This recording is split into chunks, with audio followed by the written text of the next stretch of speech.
All right, all right. Good morning and welcome back to the cafe, everybody. Thank you so much for joining us today. We got a big day here today. The new Kohberger hearing out today and tomorrow, actually. We'll be here for this for beginning to end. I appreciate you guys joining me and Mama Bear. Um, I hope you're all having a great start to your day. Grab a cup of Joe. Let's get this show on the road, guys. Here we go. Here we go.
All right. All right. All right. Good morning. Good morning, Mama Bear. Good morning. How are ya? I'm good. Wonderful. Wonderful. Wonderful. Good to hear. Thank you for joining us today. As always, thank you all for joining her and I. We appreciate it. It's going to be, I don't know how long it's going to be, but it's going to be a day. We're going to be here through it all. And depending on how long it does take, I probably have a discussion afterwards. If it's an early day, then yeah, for sure. So come on in, everybody. Get comfortable. Make sure you got a refillable cup because you're going to need it. And don't forget, Mama Bear, please, everybody, there's a link pinned at the top of the chat. Please hop on over, hit the like button, subscribe if you haven't. And if you haven't, what is wrong with you? Come on. And hit that notification bell, please, and thank you. Appreciate you all very much for joining us today. And I want to thank my blue crew for being here. As always, we all know we couldn't do it without you. We appreciate each and every one of you very much. Very much.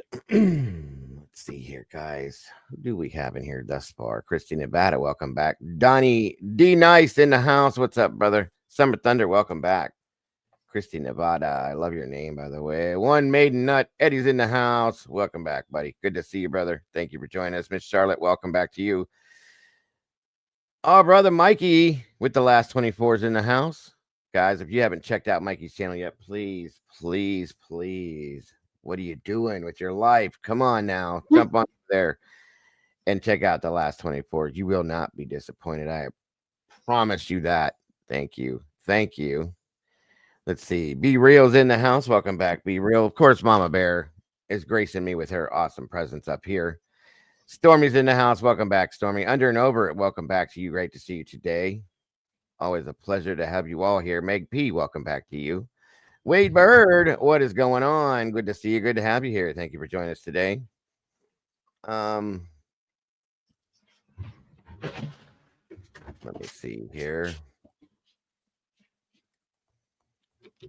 Samir Dalby, welcome back to you. Great to see you. Victoria and Angel, welcome back again. Great to see you. Welcome back to the sauce.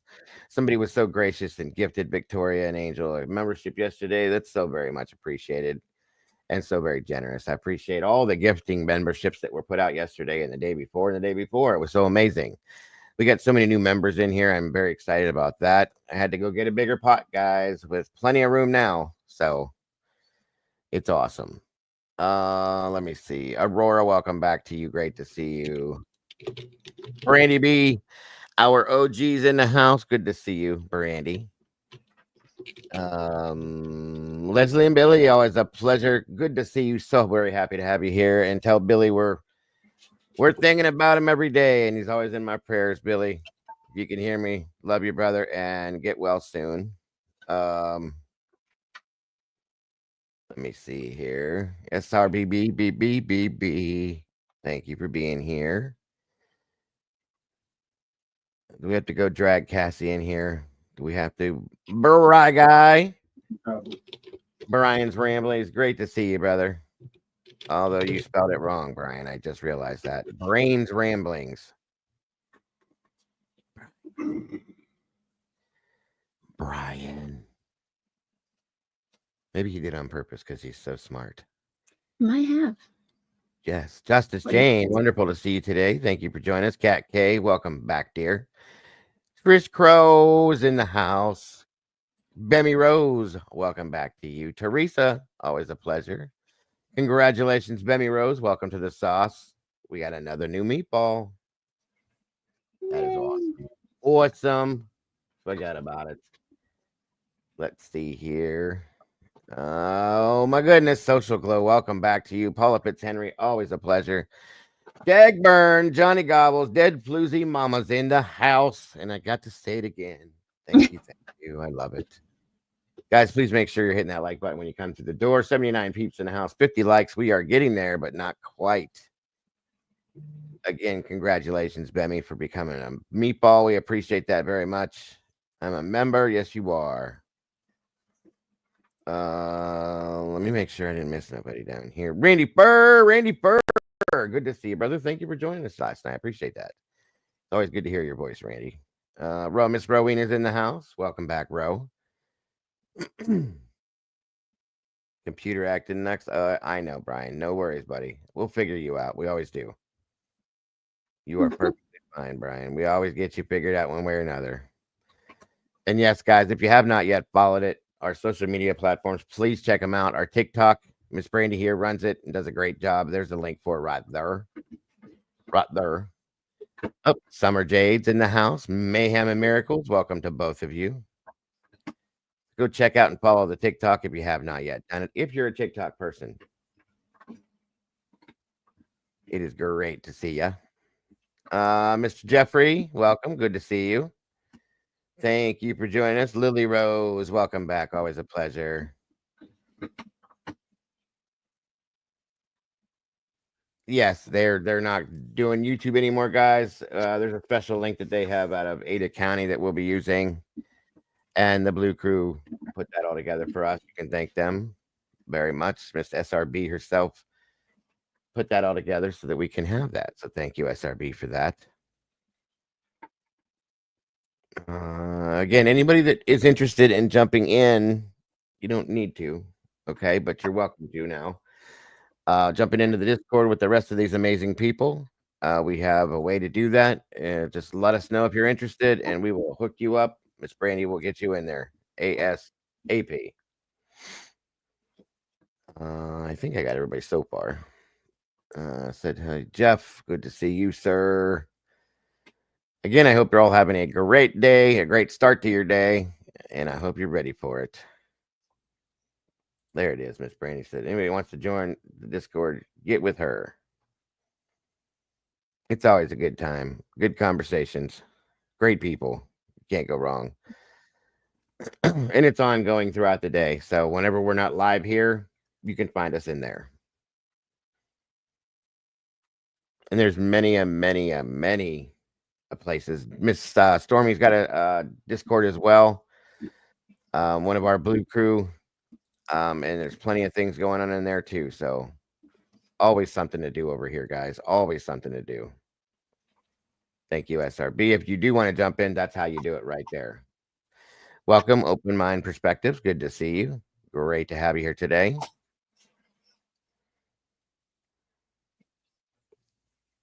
Miss Kim's in the house with CL Creations. Hello and welcome, Miss Kim. And guys, again, don't forget to hop on over. There's a link pinned at the top of the chat to Crime Time with our Mama Bear over there. Please jump over, hit the like button. And again, Unless you're crazy, you should already be subscribed. Oh, that was a little too hot, guys. I'm drinking Bananas Foster. Oh, I love Zelda so much. I just love her. And Hey, obviously, Joey. she's a devil woman. Welcome back. Good to see you today.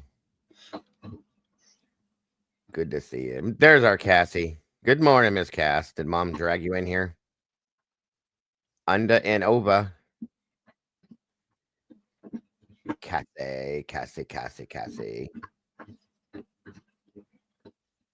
Hey, man. Hi, Lily Rose. Joey. Welcome back, Joey. You got a great name there, my friend. Anybody with the name of Joe or Joey. I mean, they're amazing people, guys. Come on. That's right, Jeff. Unless you're crazy, you should already be subscribed to the Mama Bear. Lacey's in the house. Hello, Miss Lacey. Lacey Pear True Crime's in the house too, bouncing in and out. Thank you for joining us. Stormy Jane. You changed your name. You freaked me out for a minute.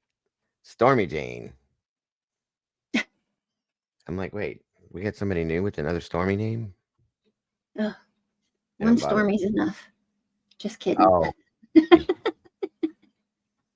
You don't bother her in the morning like she bothers you. I bet. I get it. She's always bothering somebody, isn't she? Make sure you give Miss Liberty a big squeeze from me. If I could squeeze that tot, I would. She's so adorable. Lisa Wilson, good morning. Thank you for joining us. 2 Stormies, 2 Sassies. That's right. Bounce on over. If you can bounce on over to the Mama Bear side. Hey, Lacey Pear. Mikey, she's converted.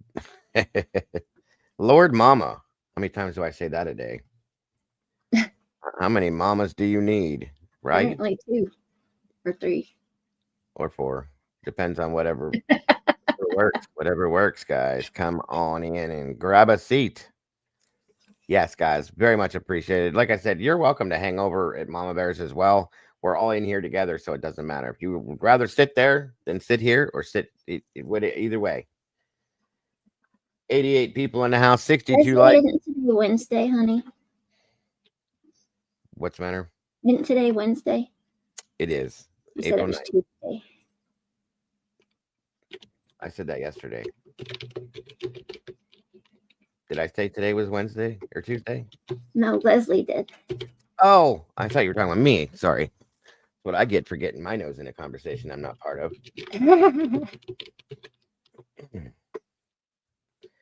CLK Creations, another amazing channel here on the tube.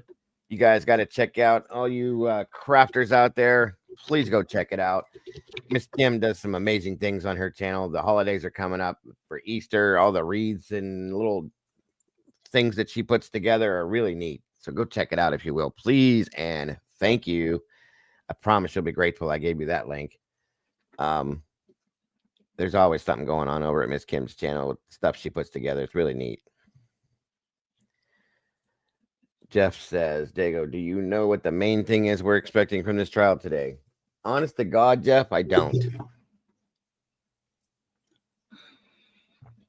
I do believe what I do know is it's the Lemony stuff is going to be dealt with. I believe. Don't quote me 100%, but I think that's what the outcome is supposed to be.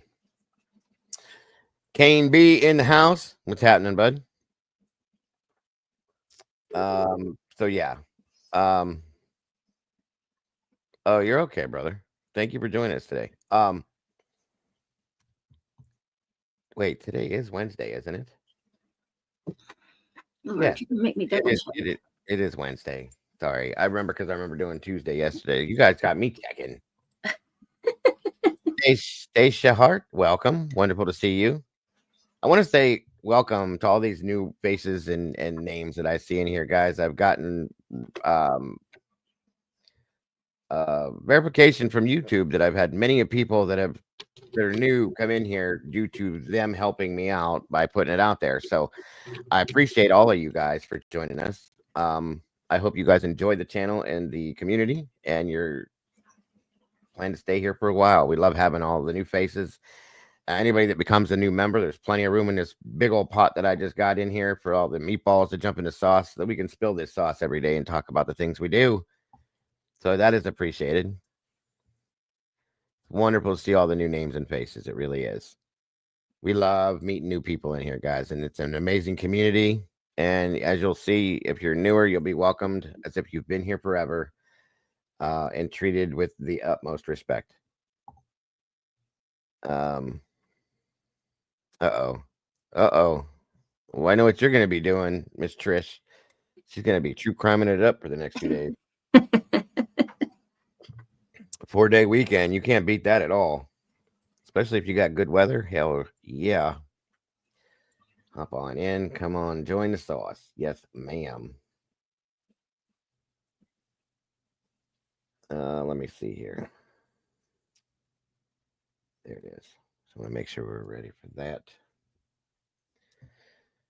And again, for anybody that didn't know, this is scheduled to be 9 a.m. Mountain Time, which in Eddy County or in Boise, Idaho, it would be 11 here Eastern Time. So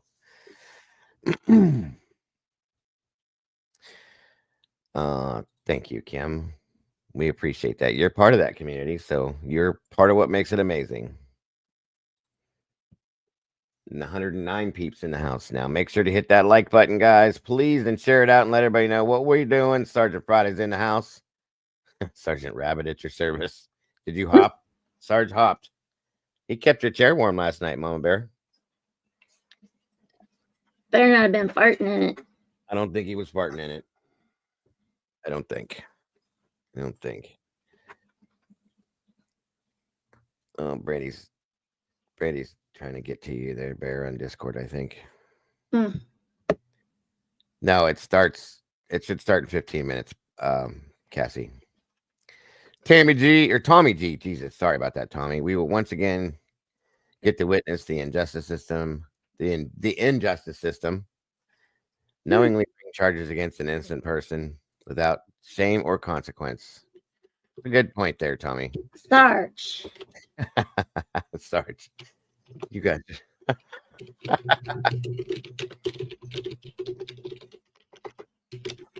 Uh-oh. You got her going now, Sarge. She's typing away. It wouldn't let me. You can hear that thing. I really do. Rejected the comment. This usually means they think it's spam. Mm-hmm. It does it to me all the time in my own chat. And I'm like, what are you doing? 101 peeps in the house. Welcome, everybody. Oh, no. Oh, it's your birthday week. Well, happy early birthday, Miss Trish. You got to let us know what day it is exactly so that, well, you know why. Let's see.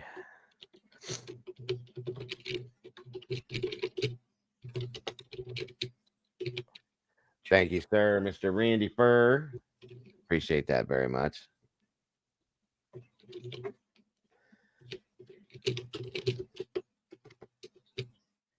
All right. Let me see here.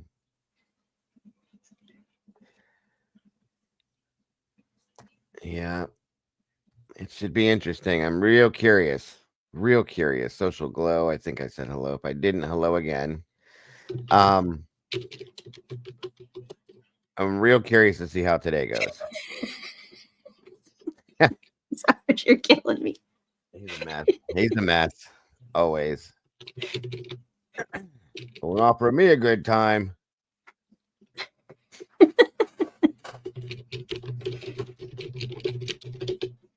We love you, Sarge. Yep. Oh, now he hopped over to Mom Bear's side. He's really getting okay. Don't hurt yourself, Sarge. All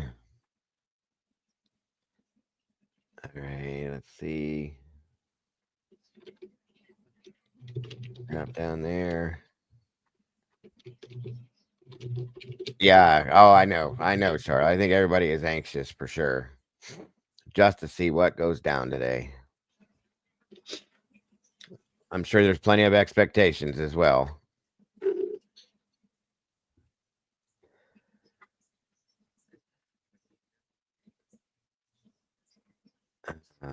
Yeah.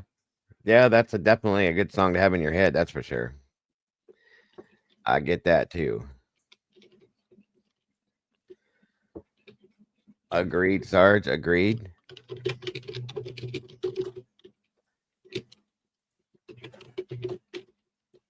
The Juicy Jaybird. What the hell is the Juicy Jaybird song? I've never even heard of that. Who's Juicy J?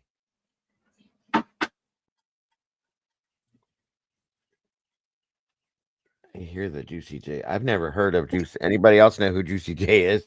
No, it's probably rap, and I don't do rap. So. Hey there. Good morning, Whispers Podcast. Welcome.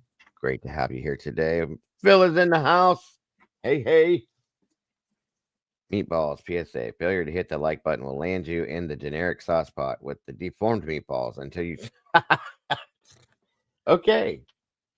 You don't want to go into the deformed meatball sauce. Actually, yes, that'll put you in the sweet sauce pot. You don't want that one. It's not sweet sauce is not good. You want to be in the normal sauce. The sauce that I made is good sauce.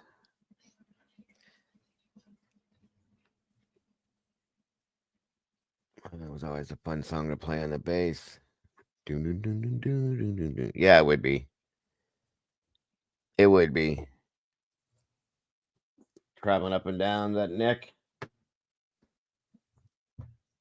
Nobody could ever play it as good as the Beatles, though. I've heard it played many a times by other bands, and it never sounds right. If you listen to rap, that won't let you find your happy place. Tommy, good point. I can listen to the stuff from the 80s. You know, when I was younger, I can handle most of that, but this new stuff I don't get it. They don't even sing through most of it. The rapping part is even strange. It's kind of, I don't know, guys. Maybe it's just I'm old now. Who knows? Jesse Scholl's in the house. Good morning, my friend. Good to see you today. Hey, Jesse. Thank you for joining us, brother. Appreciate you very much. Randy plays the bass, guitar, and drums, same as me. I'm not very good at the regular guitar, just the bass. I can play the bass pretty good. And of course the drums is my thing, but the mostly drums, same here with me. Just the standard guitar. I'll leave that to you, Jeff. I'm not that good. My son now, he's pretty good. Def Leppard. Oh wow, I haven't heard that. Lord Mama, good to see you.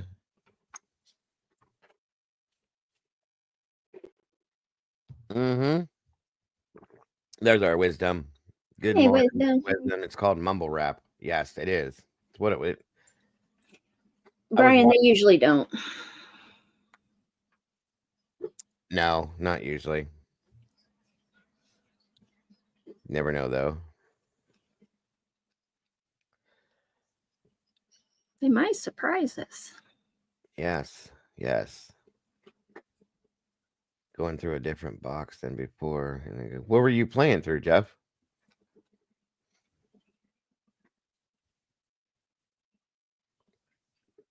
Rhythm works. Rhythm's easy.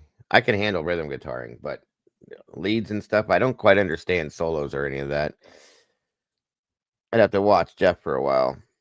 Figure that one out. I don't understand how you guys come up with solos the way you do. Missy Moo, and Candy Girl. Good morning. I have to sing her name every time she comes in.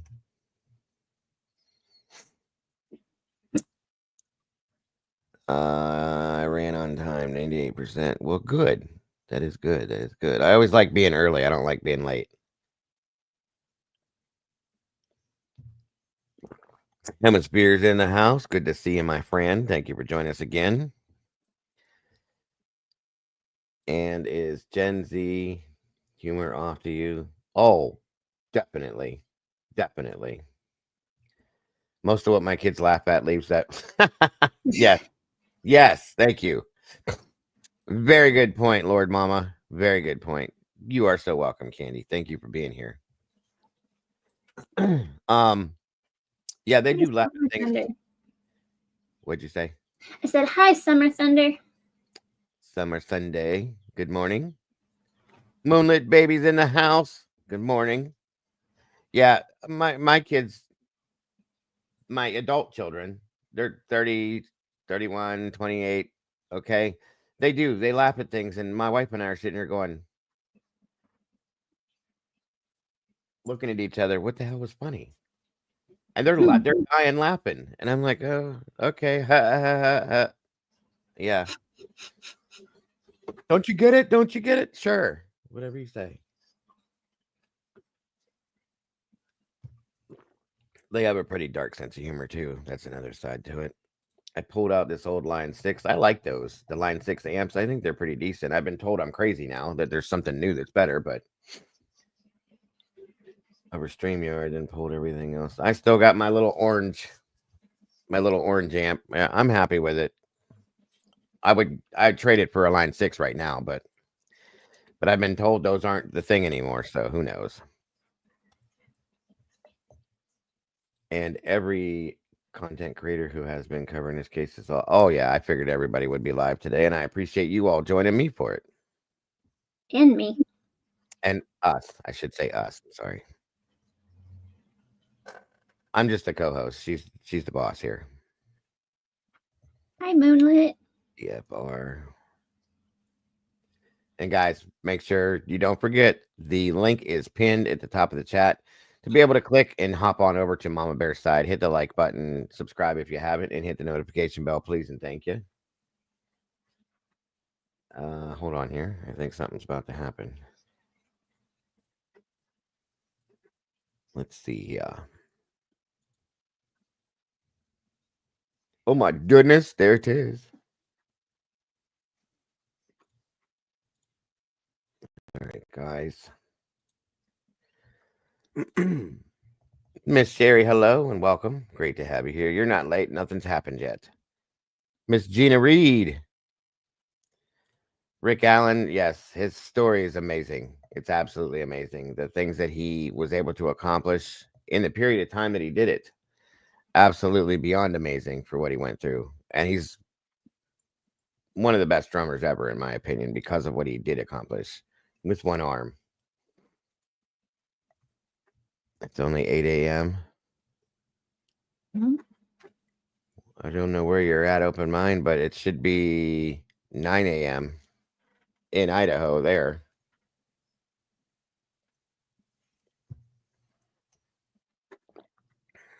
I once got to be the cameraman for a short interview we did with Robin Trower. Oh, wow. That's cool, Jeff. That would be awesome. Robin Trower. That's Cheap Trick, right? Yeah, Cheap Trick. You're in Vegas? What time? What's the time thing in Vegas? Does anybody know? What is it? Is it Central? I have no idea. Where's my phone? Donald said if it's 8 a.m., then you're in California. You're on the West Coast, right? Yeah, they're 3 hours behind. That's the difference. Pacific. There we go. Thank you, Donald. Math and me no get along. Don't feel bad, Brian. I don't either. At all. I like math. I worked for Kiss also, set up their dressing rooms. You mean these guys here? Heavy costumes, I'm sure. That's really cool. Randy's been involved in the music business in a lot of ways for a long time, so it's pretty awesome. I'd love to hear some stories one day, Randy. Oh, you were definitely not late, Sherry. No worries. Work backstage for a ton of concerts in Harrisburg. Even got to play drums for the sound check. But hey, Mark Farner. Jeremiah was a bullfrog. I opened up for Mushroom Head one time. If anybody even knows who they are or cares. Miss JC's in the house. Good morning, Miss JC. You made it. Thank you for joining us, dear. Hey, JC. Under and over it. Music is the answer to everything, as far as I'm concerned. It truly is. Yes, I opened up for Mushroom Head, my band, in Geneva, Ohio, at the Cove. I'm gonna warn you, Mushroom Head's a little different, Gina.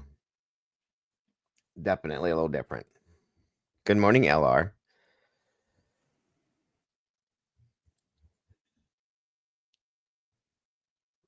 They're heavy and weird. If I didn't know, if we weren't so close to kicking this off, I'd show you real quick, but maybe I'll show you after. M&Ms, but not brown M&Ms and sparkling water.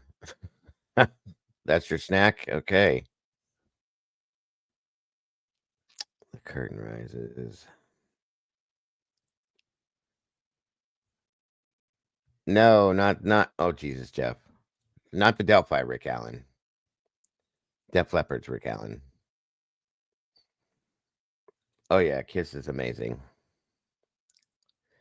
One of my faves.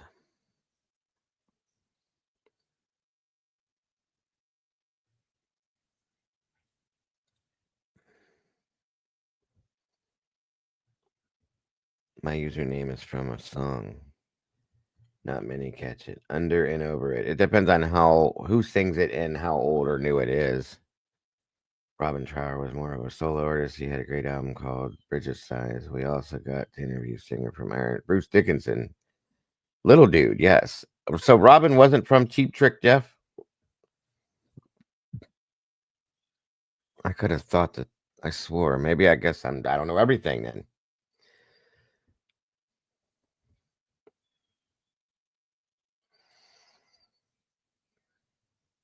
You're fine, Ma. Cassie. I turned the ad thing off. There shouldn't be any ads for this.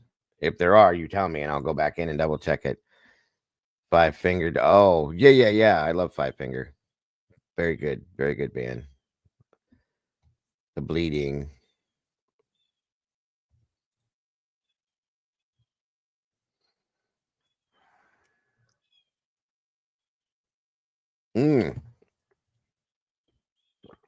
The Guess Who and the Grassroots. Oh, wow.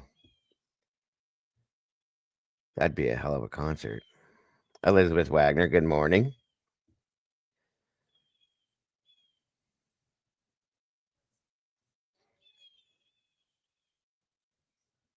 It's great to have you all here today.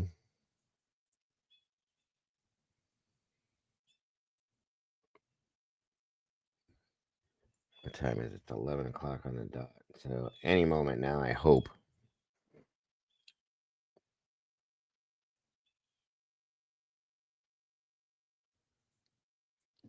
Well, it looks like it warmed up out there. I bet you it's froze out there still. Is it cold where you're at, Bear?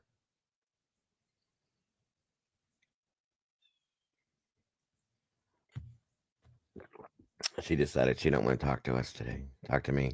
Sorry, I was talking to Brandy in Discord. I'm just teasing. I don't know. I haven't been outside, but when the dog came in from his walk, he was cold, so I assume so. Yeah, it's 42. Yeah, it's still chilly. The sun is doing that trick thing, like, come out here. I'm nice and bright and pretty. Come out here. We don't have sun. We have clouds today. Oh, we got sun. We had sun yesterday. Beautiful sun, but it's freezing. I can feel it through the windows here. You were 9. Wow, that's cool. It sounds naughty. Mushroom Head's a little different. Jeff, come on. If you're not familiar with that type of music or that band, you're gonna tell me they're a little different.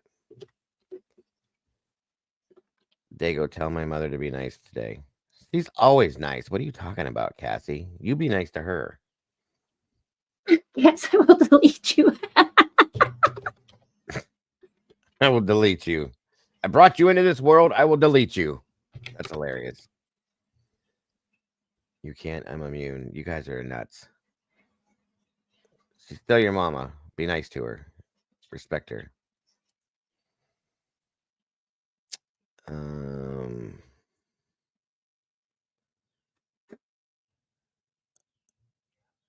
I tell you another concert I saw that was really good. I was really more excited about the guitar playing, but uh, Rob Thomas featuring Santana. I saw that here in Cleveland, which wow, wow. Carlos Santana was just amazing. There's no other word to put next to that. Amazing. Robin Zander, that's it. Thank you, Jeff. Gotcha. Yep. I don't know why I got that. Well, at least I had the first name right. I knew there was Robin something. Thank you, sir.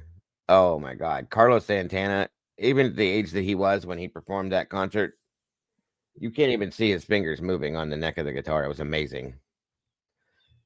Oh, look an ad. Really? All right, honey, I'll check in just a second.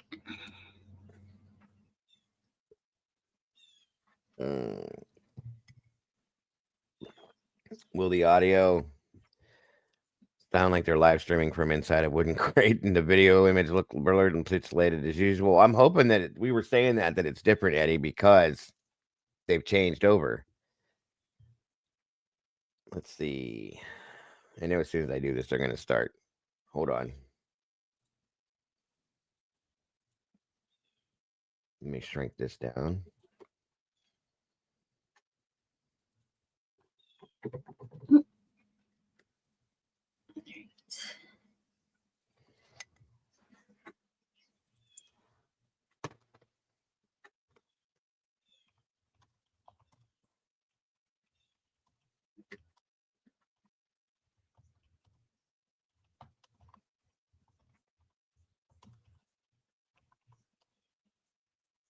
I'll just yes and no.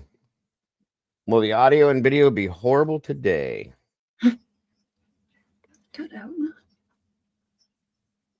Answer away, everybody. I have another one I'm going to run too.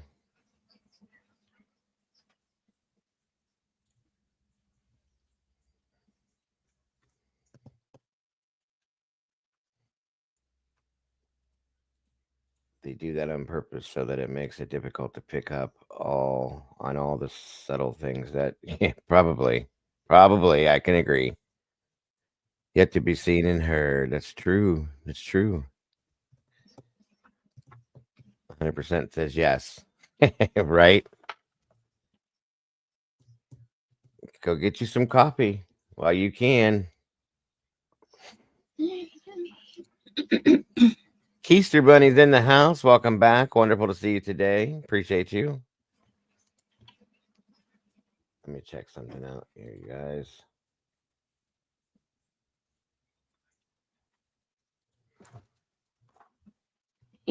I am gifting a membership on behalf of Miss Brandy OG. There you go. That's awesome.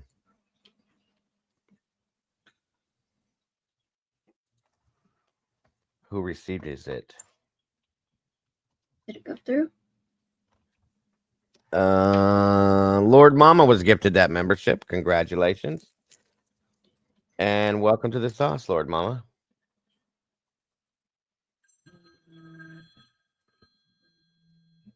Nope, no spam today. You're very welcome, Miss Brandy.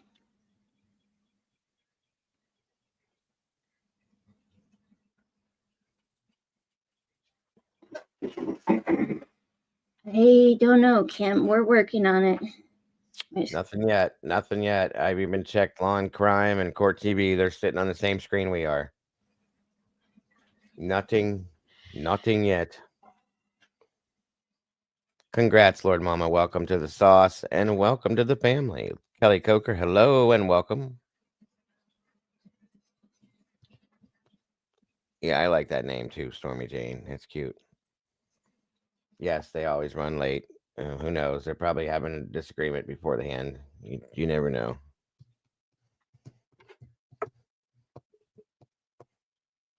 All right, let's see what this poll says here.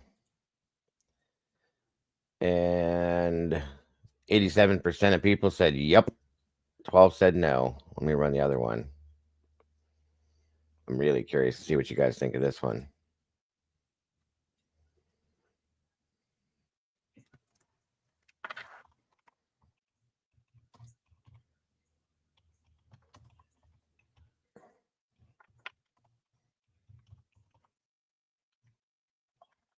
It would probably help if I knew how to spell, right? Mm-hmm.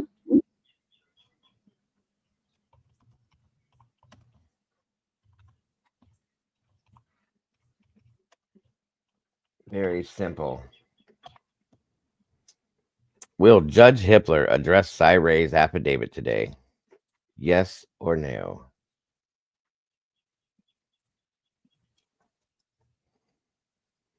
Hi, Aurora.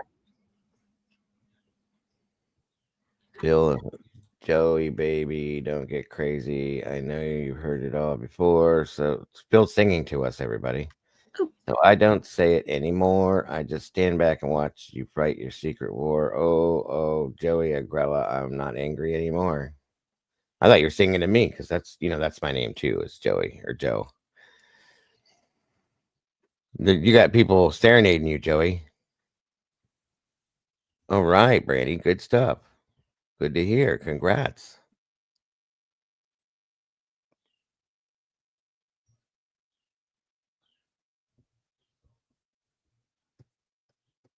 Yeah, good song. Very good song.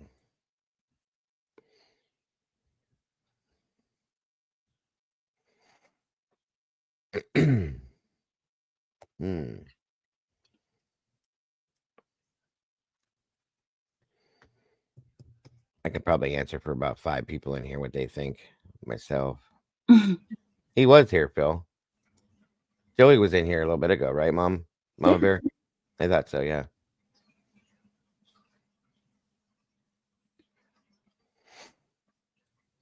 Yeah, very good song. Music makes the world go round, everyone. Come on, y'all. Come on in. People are bouncing all over the place looking for stuff. Nothing up yet, guys. Like I said, I've got Creme 2, Law and Crime, Court TV. I've got them all on backup. And everybody's sitting on the same screen right now. Including Lana, same screen. Jules, same screen. Everybody's doing the same thing. So yeah. nothing yet. Wait. Motion in limine is what we are awaiting today. Jeffrey, I think I told you that already, but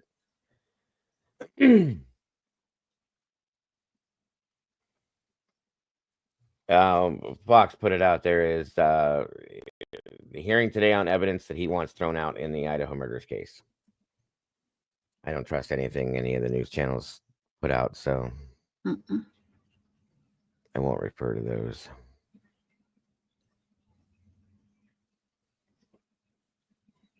People that went missing and returned different. What the hell? Okay. Well, I'm sure they would be a little different, especially depending on how long they were missing and what they went through. Thank you. Not just going to come back and say, hi, did you miss me? Mm-hmm.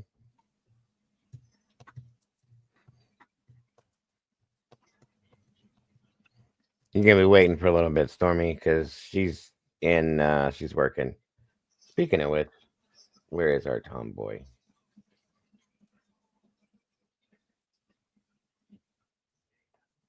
Sleeping. Probably.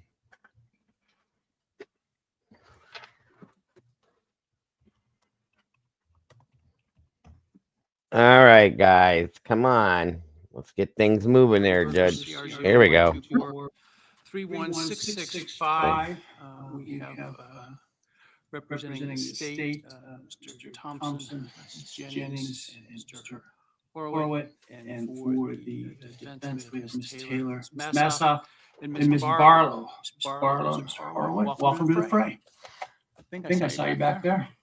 And Mr. Nye is here as well. I apologize for missing you there, Mr. Nye.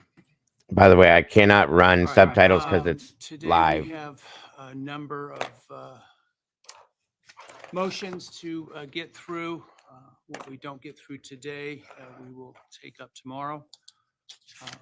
You should have received by email a listing of score sheet of the motions and a rough order that will take those up in, separated into groups. Within the groups, we may not stick exactly to order, and we may take up several within a group if they're related at the same time. And so with that, let's take up Is there an echo? defendants' motions in limine. Not anymore. You're good. Tory evidence, use of the term murder, and use of the term psychopath or sociopath.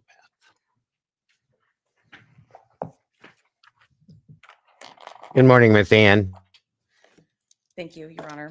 I'm guessing from the court's comments, the court wants me to address all three of those. I'll do that then.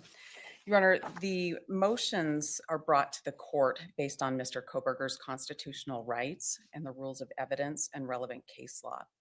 With regard to the inflammatory evidence, that is requesting that the court issue an order preventing the state from trying its case with an emotional appeal or an excessive use of emotional phrasing or an excessive use of repetitive photographs. Certainly, we understand that there will be photographs that we may not like that come in, testimony that we may not like that will come in. But what we're talking about is an excessive use of emotional appeal. That the examples that we've seen in relevant case law come from State versus Ellington. In that case, the prosecutor repeatedly used a phrase that was inflammatory about the defendant having run over the wife of a witness who was testifying. And that was found to be inflammatory because of the excessive use of that phrase. Additionally, in that case, there was an appeal to juror emotion when the state sought testimony from a witness about why he might have left his job. Those are examples of what we're talking about. The court has to do the rules of evidence balancing test, and to do that after the state has elicited inflammatory testimony is difficult to undo and puts Mr. Kohberger in a position where the jury's already been inflamed. And so we're seeking to prevent that.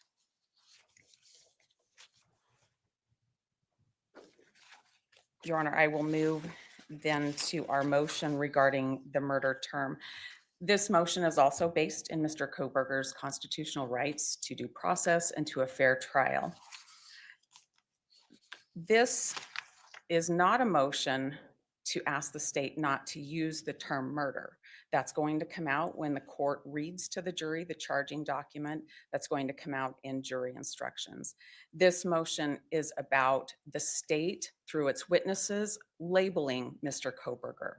That invades the province of the jury. Mr. Kohberger sits here today. He's innocent, and it's up to the state to bring evidence and a jury to decide if that's different. The state, by using that kind of term as applied to Mr. Kohberger, gets in the way of what the jury needs to decide. Back when we were looking at a change of venue in this case, we worked with a social scientist named Dr. Amani El Aleli, and she talked a lot about how bias is made in people and how we think about things and how we remember things. And one of the things she talked about, and her report is in the court record, one of the things she talked about is the influence of people in a position of authority. And for the state to come in and label Mr. Kohberger in their position of authority or ask a witness, especially a witness in uniform, to do so is very detrimental. It's inflammatory to Mr. Kohberger, and it would. Outside of opening statements, perhaps, where the state might say, we intend to prove the defendant murdered the victims. Perhaps in reference in voir dire that, in this case, the defendant is accused of murder. I'm having a trouble understanding how this would come up during the evidence phase of things. Your Honor, that's why I'm asking the court to issue an order to prevent it from coming up. Sounds like you're asking me to issue an order that says the state shall not commit prosecutorial misconduct, or the parties will follow the rules of evidence. Your Honor, I would like an order that the parties will follow the rules of evidence. I'm sure the state would like one too. I'm not going to oppose that, Your Honor. We'll get to the state's motion. I don't think I need an order because, as the name implies, they are rules, which means they will be followed. Your Honor, in an abundance of caution, we bring these motions, and that's based on review of case law and based on years of experience when things happen in trial.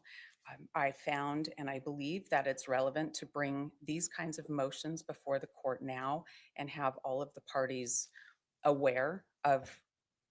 I think there's maybe a difference between bringing them to make sure that the issues are highlighted and the parties are vigilant versus perhaps entering sort of prescriptive orders that are so broad and vague in nature that they are essentially meaningless. Your Honor, this is my opportunity and the place that is reserved for the defense to bring these motions. I think that they're important motions, and with court's orders, it makes it more clear. Even if the court order isn't spelling out, you can't say this, you can't do that. I think there's an awareness, and I think it's relevant to have that order. I think it's important to have that order. And most of all, I think it's protective of Mr. Kohberger's constitutional rights to have that order. That's our request with regard to. Address sociopath or psychopath?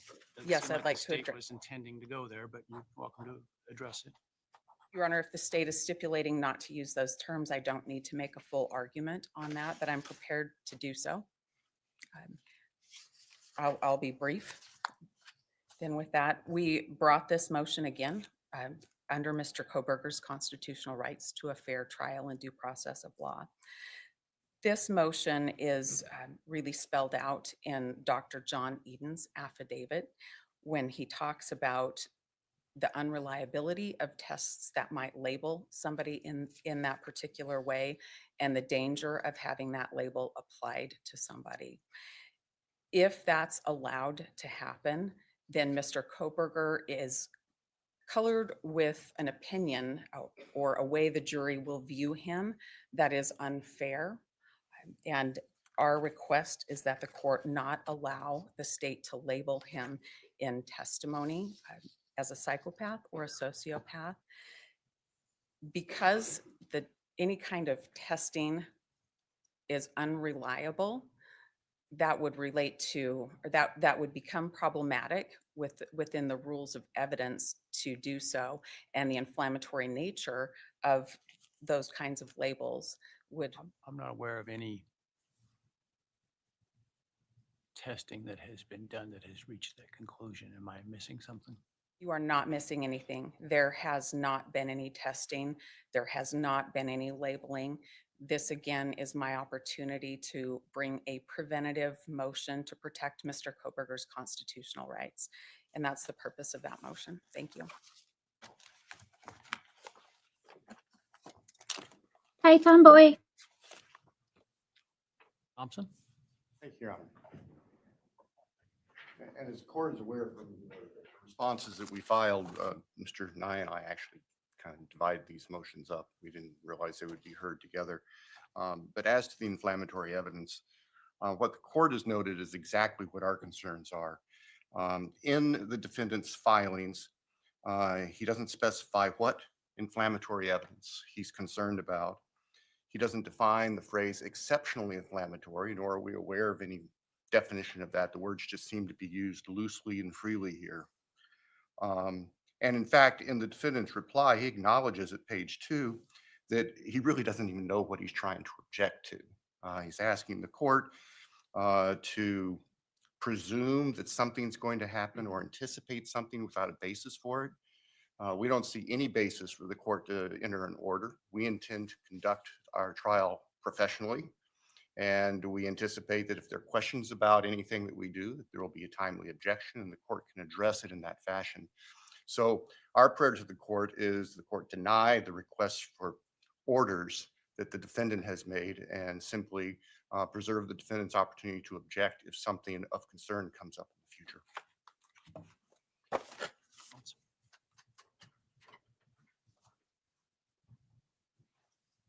Your Honor, just briefly, the purpose of using exceptionally inflammatory is used in conjunction with our recognition that in case law, photographs that we might not like will come into evidence.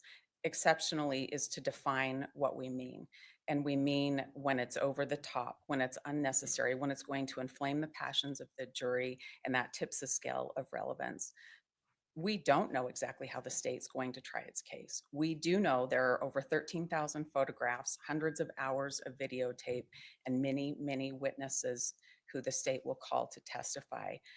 We believe that it is imperative that we have an order to prevent the case being tried in a way that presents inflammatory evidence and appeals to emotions for the jury. All right, the standard for motions in limine, which I'm about to set forth, applies to most motions today that we will address today, and I don't intend to repeat this with each motion, but for the record, let me go through it once. Evidence is relevant if it has any tendency to make the existence of any fact that is of consequence to the determination of an action more probable or less probable than it would be without the evidence. All evidence, all relevant evidence is admissible except as otherwise provided by the rules of evidence or other applicable laws of the court or of the state.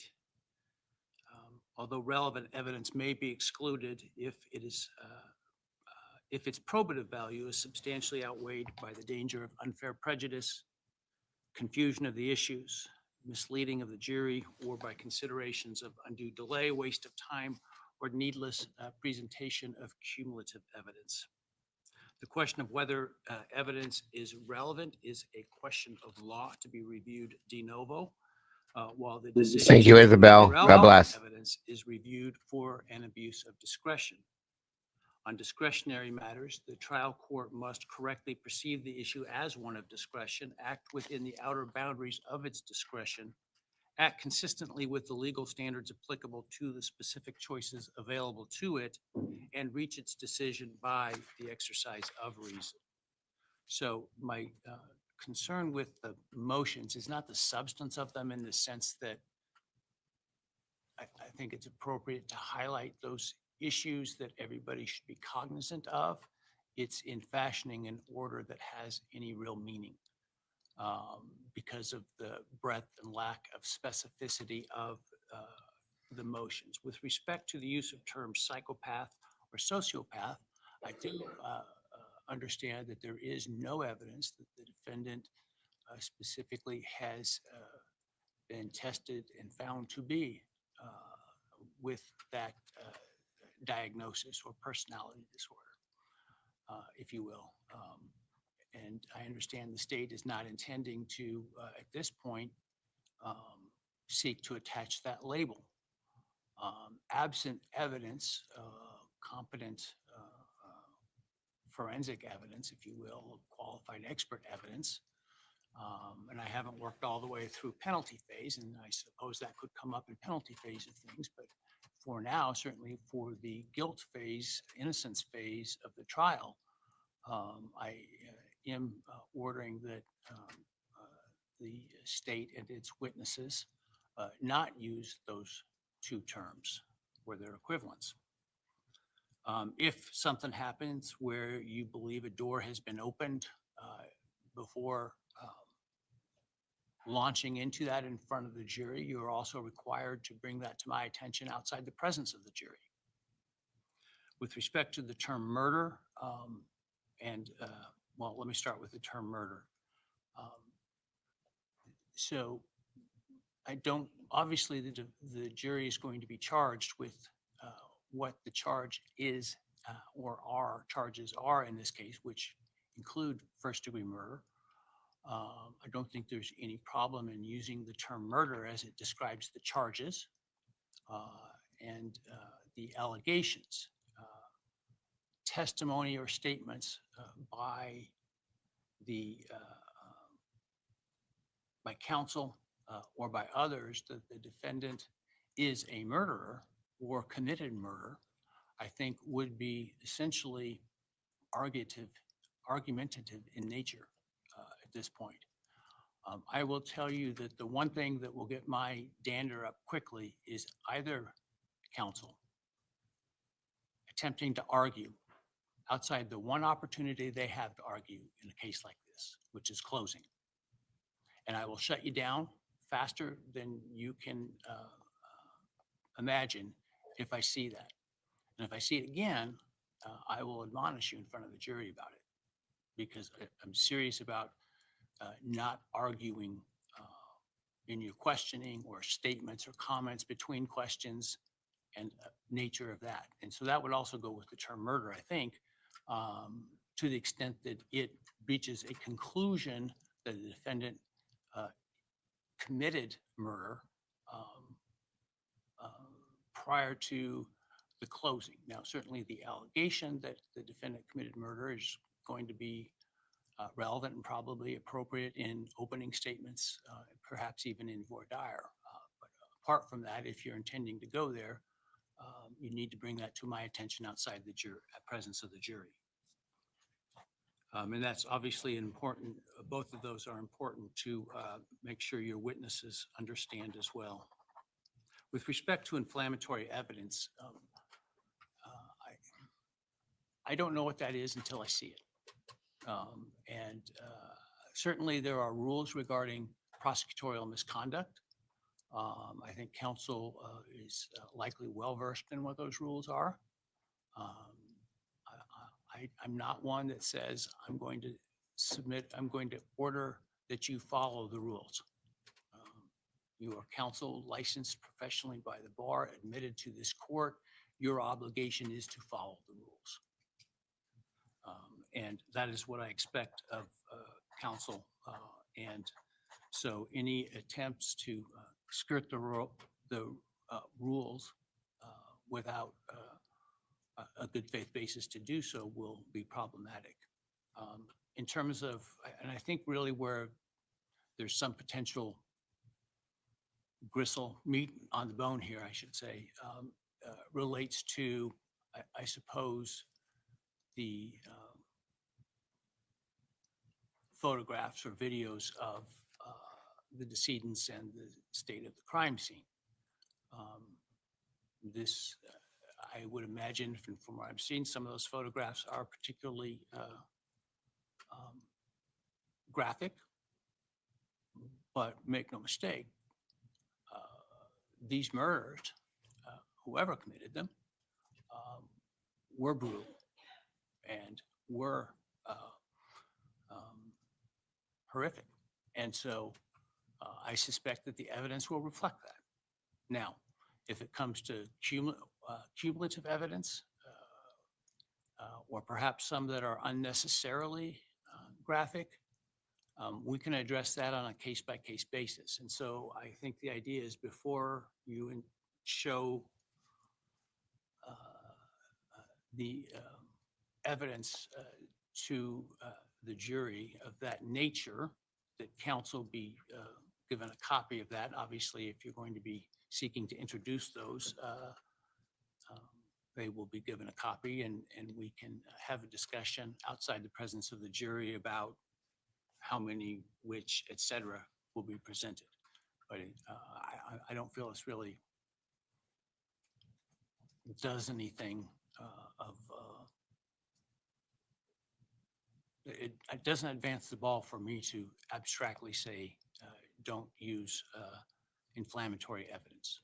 So I'm not going to do that. I will rely upon the obligations of counsel as professionals to understand their responsibilities. And when it comes to the specific actual evidence, then we can review that before it's presented to the jury. All right. Next is unnoticed 404B evidence and evidence regarding the 404B evidence that was noticed in this case, which is the traffic stop. I'm prepared to address that, Your Honor. I do note on the court's list, state's motion regarding improper death penalty comments is actually next in order, but we'll take it in whatever order the court prefers. Let me, if you want to address that, let's do that first. I apologize. I should have included that within the group because I think it kind of falls within the same category. I think you understand what my rulings are, but I can address it specifically if counsel would like me to. Ms. James was going to handle that. We're happy to just submit to the I court think it's on the the defendant's filings. motion, so if they want to argue it, they can. Your Honor, it's the state's motion. Oh, is it the state's It is the motion? state's I apologize. Oh, that's right. I was thinking of it in the opposite terms. That's fine. This, if you want to, Ms. Jennings, address that briefly, you may. Thank you, Your Honor. I will. And this relates to the concerns that the defense may say something like the state's trying to kill Mr. Kohberger or something of that nature, as I understand. Yes, Your Honor. There has been a history in this case of that mischaracterization of 18-4004A. We're just hoping that that mischaracterization is not made in front of a jury.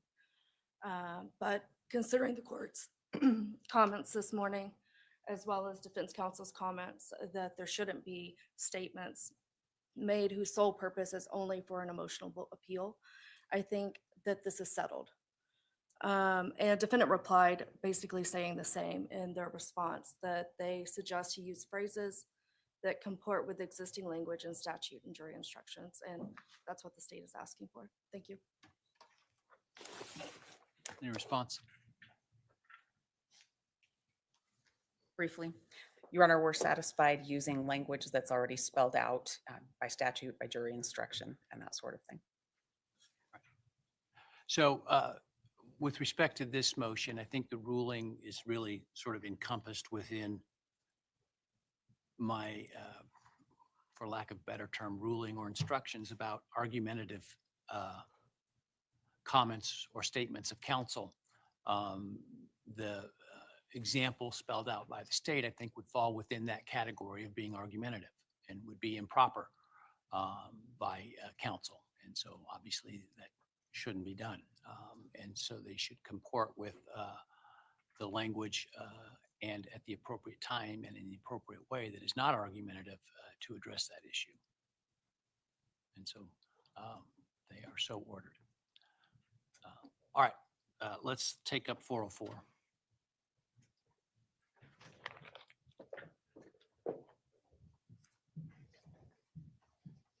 Good morning, Your Honor. That's all. Your Honor, as it relates to the unnoticed 404B evidence, I understand what's been the discussion on similar verbiage and concerns earlier. However, one of the things that I think it's important to note about this is that although the state has agreed that they will comply with the rule, what we do have so far in self-authenticating records, it's our position is already two mislabels of the evidence. And the specific examples are that technically the DeSales paper, the way that the state wants to use that, would fall under 404B as other act evidence. It's a 2020. It's a bad act? It's the rule says other acts to show knowledge or plan. And so the state has expressed that they plan That's to use how you that can use it. paper. It's I'm sorry, I can't hear you. That's how you can use it under 404. The way you can't use it is a prior term of sort of colloquial term is a prior bad act to show that the party acted in conformity with that they have propensity to commit bad acts. For example, as it relates to the traffic stop, I suppose the concern is, well, he committed a bad act of not wearing a seatbelt or following too closely, and therefore he's likely to commit murder. I mean, that's how the rule works. I'm confused about your statement about the prior academic paper, how that would possibly fall within 404. Well, when in the self-authenticating pleading that the state filed about the DeSales document, they indicated that that shows that he has knowledge of cleaning up a crime scene. So our position is that we don't want to make sure that there's not some sort of in run. The same example that I will give you has to do with Help me the understand your- Amazon records. I don't think that we're reading the rule the same is the concern I have. And so I want to make sure I understand your position. Because what you're saying is the state's trying to use evidence to show the defendant had knowledge of how to sanitize a crime scene effectively.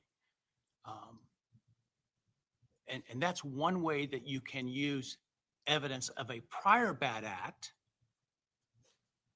that might otherwise be concerning in terms of propensity evidence. 404B doesn't exclude evidence of plan, knowledge, intent, et cetera, that's not anchored to a bad act. And so I don't see how 404 relates at all to the DeSales paper. Well, it's our position that the way that the state is putting this in is in essence trying to anchor it to a bad act without giving notice of that. Well, I just don't think your understanding of the rules comports with my understanding of the rule. All right, well, I appreciate that we have a misunderstanding of the rule. Nonetheless, that's my position. And another example of that is the Amazon records, where they're claiming that those are self-authenticating relating to purchases. And that also has not been noticed. It's not a bad act to purchase things on Amazon. But the state is using it, Judge, to show, using it as other things to show a plan or knowledge or intent. That is not what 404 precludes. 404 precludes a bad act, a prior criminal act, a prior, the best term is bad, something that would suggest that it is in your character to commit a bad act, to commit the crime because you've committed another bad act, right? You abused your significant other on one occasion, and therefore you have a propensity to abuse a significant other on a later occasion. That's 404B. Evidence that somebody has knowledge or has a plan not anchored to a prior bad act isn't covered by 404. It's not precluded by 404. It's our position that the state is trying to do an in run on that with this evidence. And that's why we raise the issue of 404B, anything that's unnoticed, not coming in as a bad act. One of the ways that we contemplated drafting this motion was because there were simultaneous filings of motions in limine, was to come up with a list of things that we were concerned they may call prior bad acts. But because we didn't know what they would raise, we raised it in this form, which is without notice, they should not be able to argue evidence is a prior bad act or do make any attempt at an in run on that rule. So I'm not understanding what you mean by an in run on that rule in this context. By saying that the argument about the Amazon purchase is that that was prior to November 13th, Right. 2022, for the purpose of making a plan. And that's the argument that the state will make about that. I think I understand what you're saying. I just think we're So I think, completely missing okay. each other's understanding of the rules of evidence. Well, I still stand by my position that the state should not be able to in run that. And I'm hearing the state say that they have no intention of doing that. Well, I'll hear what they intend to do in terms, because I think that your reading of the rule puts requirements on them that doesn't exist under the rules of evidence, but I will listen to their Okay. response. Do you want me to go to the 404B on the video or On keep it the, on the separate? video of the traffic stop. Okay. First of all, there's a pleading that was submitted to the court yesterday, and I have 3 copies of the video marked as Defendant's Exhibit D1 that I'll provide to the court for your review at your convenience. One for the court, one for you, one for Ms. McLaughlin. It occurred to me that it would be much easier for you to determine what you thought about this video if you actually got to see it in full. We don't need to play it in court. You can review that at your convenience. It's not our position that the traffic stop equates to a crime that makes someone capable of murder. It's our position that the traffic stop video brings in other acts that the state is trying to end run on. And I want to give you examples. In this video, things that make it more prejudicial than probative are that it provides presence in Moscow. It is at night. It is a visual of the car that is not just the make and model. It is Mr. Kohberger's statement that he doesn't think seat belts provide much in the way of safety. Mr. Kohberger's question about why they need his phone number. Mr. Kohberger's question about how the officer reacts when people lie to him about wearing a seatbelt. If the court allows this evidence in, the state has the ability to use this to make many other points beyond identity. And the jury would have the ability to potentially seek to ask to rewatch the video and draw other conclusions that we are worried about, such as I mentioned, him being at night, not wanting to, it being at night, him not wanting to give his phone number, which could be construed as he wants to hide his identity. Date of this traffic stop. Pardon? Remind me of the date of the traffic stop. It is on August 21st. So it's What year? of 2022. So it's remote. It's before the murders. Yeah, yes, before. It's clear video of the car as opposed to the videos that are used at 1122 King Road. Why is that a problem?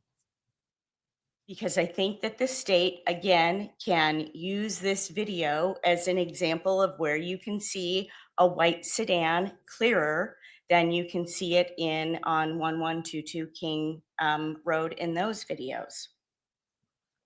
Why is that a problem? Because there's an argument, the argument could be made that the cars look similar. Isn't that the whole point of it? Exactly, and so it's I mean, different.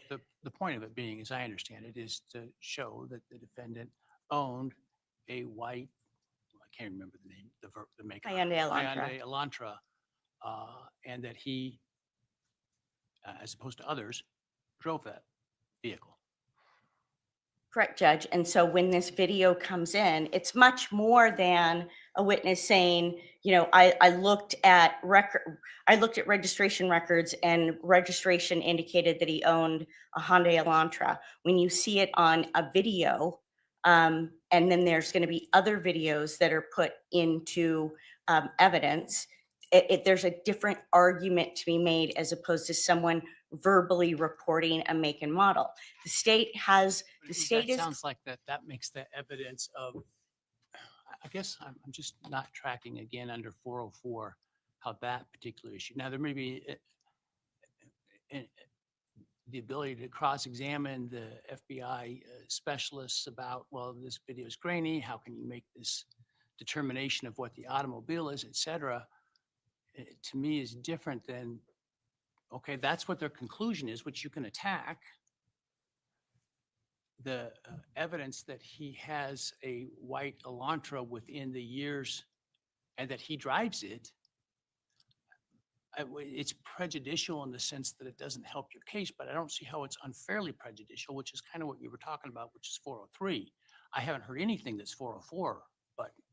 Okay, well, they've noticed it as 404B evidence. So I'm arguing it in that context and what other things can be drawn from this video that make it overly prejudicial.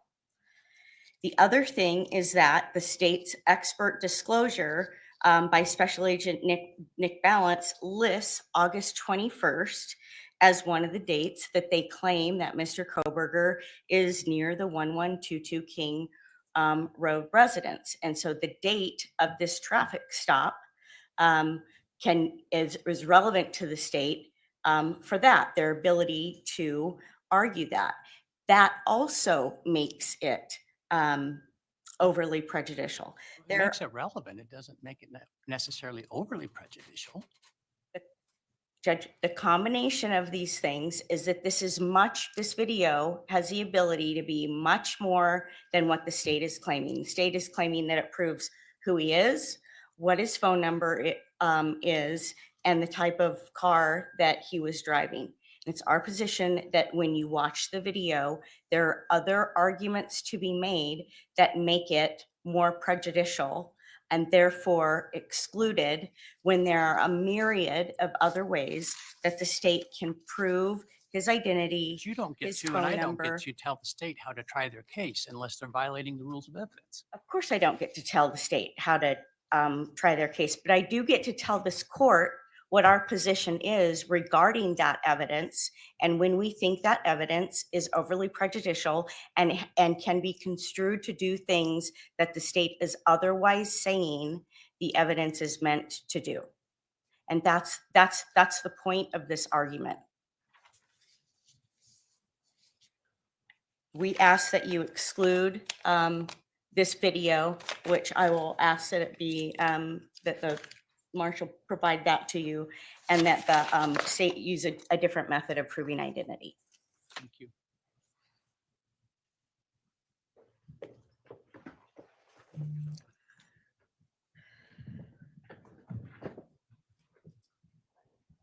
I think after what we just heard, we can cut to the chase. The defendant doesn't seem to understand what the balancing test under Rule 403 is. There's no question that the video with the evidence, the defendant's admission of his identity, with his admission and the evidence showing it was his car, the description of the car, the registration of the car, his address, his telephone number, that's all incriminating evidence. That's why the state is offering it. The defendant doesn't like the fact that it's incriminating, but that's not a basis to exclude it. Under Rule 403, in order to exclude relevant evidence such as that, the defendant has to be able to demonstrate to the court's satisfaction that the relevance evidence, that its probative value is substantially outweighed by a danger of unfair prejudice, confusing issues, misleading the jury, undue delay, wasting time, or needlessly presenting cumulative evidence. Just because it's prejudicial, and just because the defendant doesn't like the fact that we can prove who he is, that we can prove what car he's driving, that we can prove what his phone number is, that we can prove his address. I mean, those are all things that tie together to connect the defendant to the homicides. Just because we don't like that isn't a basis to object to it. And so, Your Honor, we would ask that the court deny the defendant's objection to the admission of this evidence. What about the concern within the video, as I understand it? First, you have what is a 404 issue, which is a prior bad act, though one I'm sure everybody probably in this courtroom has committed at one time or another, of violating the traffic laws in some way, including by not wearing a seatbelt. And so, can you address that part of it, the prior bad act, and how the court should deal with that? And then also, I am concerned with the issue raised about the communication between the officer and Mr. Kohberger, for example, his asking why they need his phone number. That could, I think, be unfairly looked at as if he has something to hide, which would be, I think, unfair. And so I am concerned about that. And I appreciate Your Honor's comment. Good morning, Caleb. When you review the video, you can put it, the court will be able to put it better into context. The state certainly doesn't intend to argue or suggest that the colloquy or the discussion between Mr. Kohberger and Deputy Duke somehow showed that Mr. Kohberger was a bad criminal type of person. We certainly are not suggesting by any stretch of the imagination, although the defendant alleges it in their response to the state's filing, that the fact that the defendant was apparently speeding without wearing a seatbelt somehow means that he is guilty of murder. I mean, that's a preposterous concept. And the defendant seems to have backpedaled from that before Your Honor just a little bit ago. The state's purpose is to elicit the vehicle and connect the defendant to the vehicle, the description of the vehicle, the defendant's name, of course, his phone number, his address. That's what the state's interest is. And the state, as it views the entirety of the relatively brief traffic encounter, we don't see anything incriminating or making the defendant a bad person out of that. Now, of course, yes, Your Honor, Allison, I will. We'll need to see that and decide if its view is different. But we don't see that as being prejudicial. We certainly are not trying to argue some sort of propensity that because he questioned about, why do I need to give you my driver's license, that all of a sudden that makes him a murderer. I mean, that's beyond a stretch of imagination. Does that answer Your Honor's question? Thank you. Thank you, Judge. Response? Judge, there is a way to, clean this up with regard to this, and that would be to not allow the jury to see the video, to have the officer who made the stop, testify about the stop, testify about the identification, make and model of the car, and the phone number. The argument that the defense doesn't like troubling evidence could be said about every single thing that the state wants to proffer in this case. This is a highly circumstantial case. And so every little fact that is circumstantial is going to be relied upon by the state. And so we have to look at a critical eye with everything that's coming in before this jury to see what the cumulative effect is going to be of that. And so it's not that we don't understand that his identity is going to be proven. As I argued, there are a myriad of ways for them to bring in his identity, but to add all the other components that you will see in the video do much more than just prove that he's Bryan Kohberger with a phone number in a Hyundai Elantra. Thank you.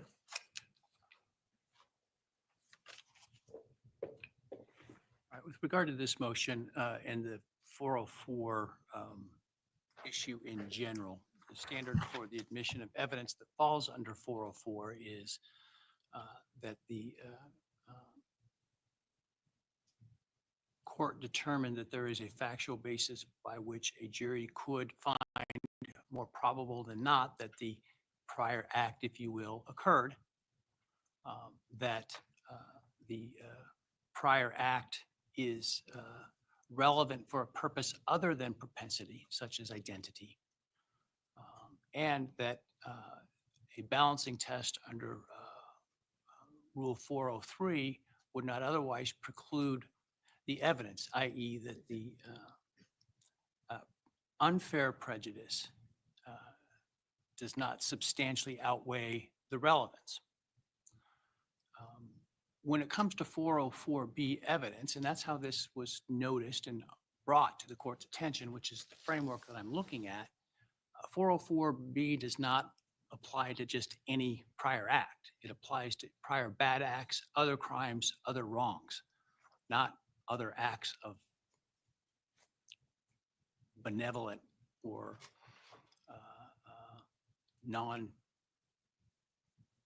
of a type that doesn't implicate propensity. And so I don't see the concerns that were outlined by the defense, for example, related to the DeSales paper and things like that, that's a 404 analysis. That's simply a 403 analysis, which is there unfair prejudice or other concerns that substantially outweigh the relevance? And there isn't the same notice requirement for that issue as there is for 404B. And so I don't see this as the example is raised as a quote unquote end around at all. And so the state does have a notice obligation when it does come to prior bad acts that it may seek to introduce. At this point, they've only identified the one, which is the traffic stop. The Rule 404 requires notice in advance or during trial when the state is aware of the need for it. And so I don't think we can say that the shot clock has run out on that at this point. But certainly, as soon as the state is aware of the likelihood of the need for that, they have that obligation to seek that. And at some point, prejudice to the defendant in terms of lack of notice will upend the state's ability to use it if not properly noticed. And so as a general matter, the state is required to provide that reasonable notice set forth in 404B. With regard to the traffic stop, the concerns identified by the defense related to, well, let me go through the 404B analysis. It is technically a prior bad act, which is the sort of colloquial terms used by the courts in describing 404B evidence, in that the defendant was stopped for violating traffic laws and ordinances. I think there obviously is evidence by which a jury could conclude that that conduct occurred. The next question is it relevant for a purpose other than that he has a propensity to violate the laws? I think in this case, there clearly is a other purpose besides that, which is identity, which is ownership of the automobile that is alleged to be a suspect automobile, and control over that automobile. And so I think there is a relevant purpose for it. And the next question is that relevance substantially outweighed by unfair prejudice? The fact that it is more powerful evidence than perhaps a simple description by somebody of DMV records doesn't make the evidence unfairly prejudicial. It just makes it more effective. And that is not the type of unfair prejudice that the rule contemplates. And I don't, frankly, track the defense's argument with respect to that. And so I think as a general matter, the traffic stop is relevant. It's not substantial. I think there is zero danger that the jury will conclude that because he didn't wear a seatbelt or sped, that he therefore has a propensity to commit murder. I just can't imagine any reasonable person coming to such a conclusion. And certainly the jury will be instructed that they may not use that evidence as propensity, may only use it for the relevance of things like identity, ownership, and control. There are concerns that were raised, however, and so while as a concept, I think the video is appropriate under 404 or notwithstanding 404B and 403. I do want the video potentially, I'll look at it and it may change my mind, but just from the description, I am concerned about some of the interactions with the officer about that was mentioned that, that Mr. Kohberger questioned why the police needed his phone number. That the officer said something about how he views people that don't wear seatbelts. I don't think any of that is relevant. And it does potentially create some unfair, some danger of unfair or unnecessary prejudice. So I think it needs to be redacted to exclude those kinds of things and have the video that shows his vehicle, that he gives the registration, that identifies it as his, that he, his answer to what, not the stuff leading up to what his telephone number is, but if he gives the telephone number, the answer, what the telephone number is. I think that's what we ought to see and probably not much else. So I'd like to see that before it's played to the jury, and you can work on redacting that and showing it to counsel, and within the confines of my rulings, they can raise any concerns they have. Thank you, Judge.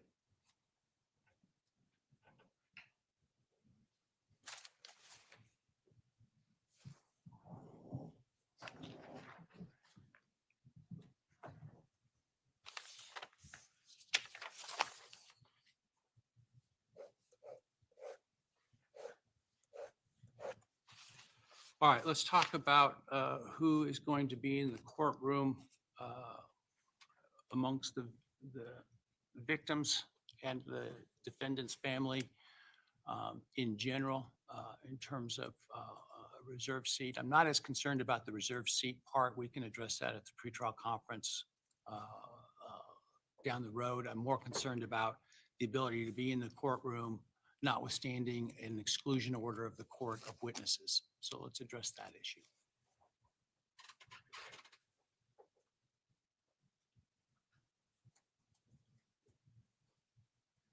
Your Honor, the state filed this motion in order to seek clarification of the court's definition of immediate family member pursuant to Idaho Code 1953-06-1B. As you know, that specific code section doesn't give us a definition of immediate family member. The state has given a proposed exhibit, State's Exhibit S1, which we think are justified as being immediate family. It's my understanding that defense has stipulated to that list, and we would just ask the court to issue an order to that effect. This takes care of the issue that the state raised. I don't know if you have any further questions. Well, there is the issue of the defendant's family, but that's, I think, the defendant's motion, so I'll let them address that first.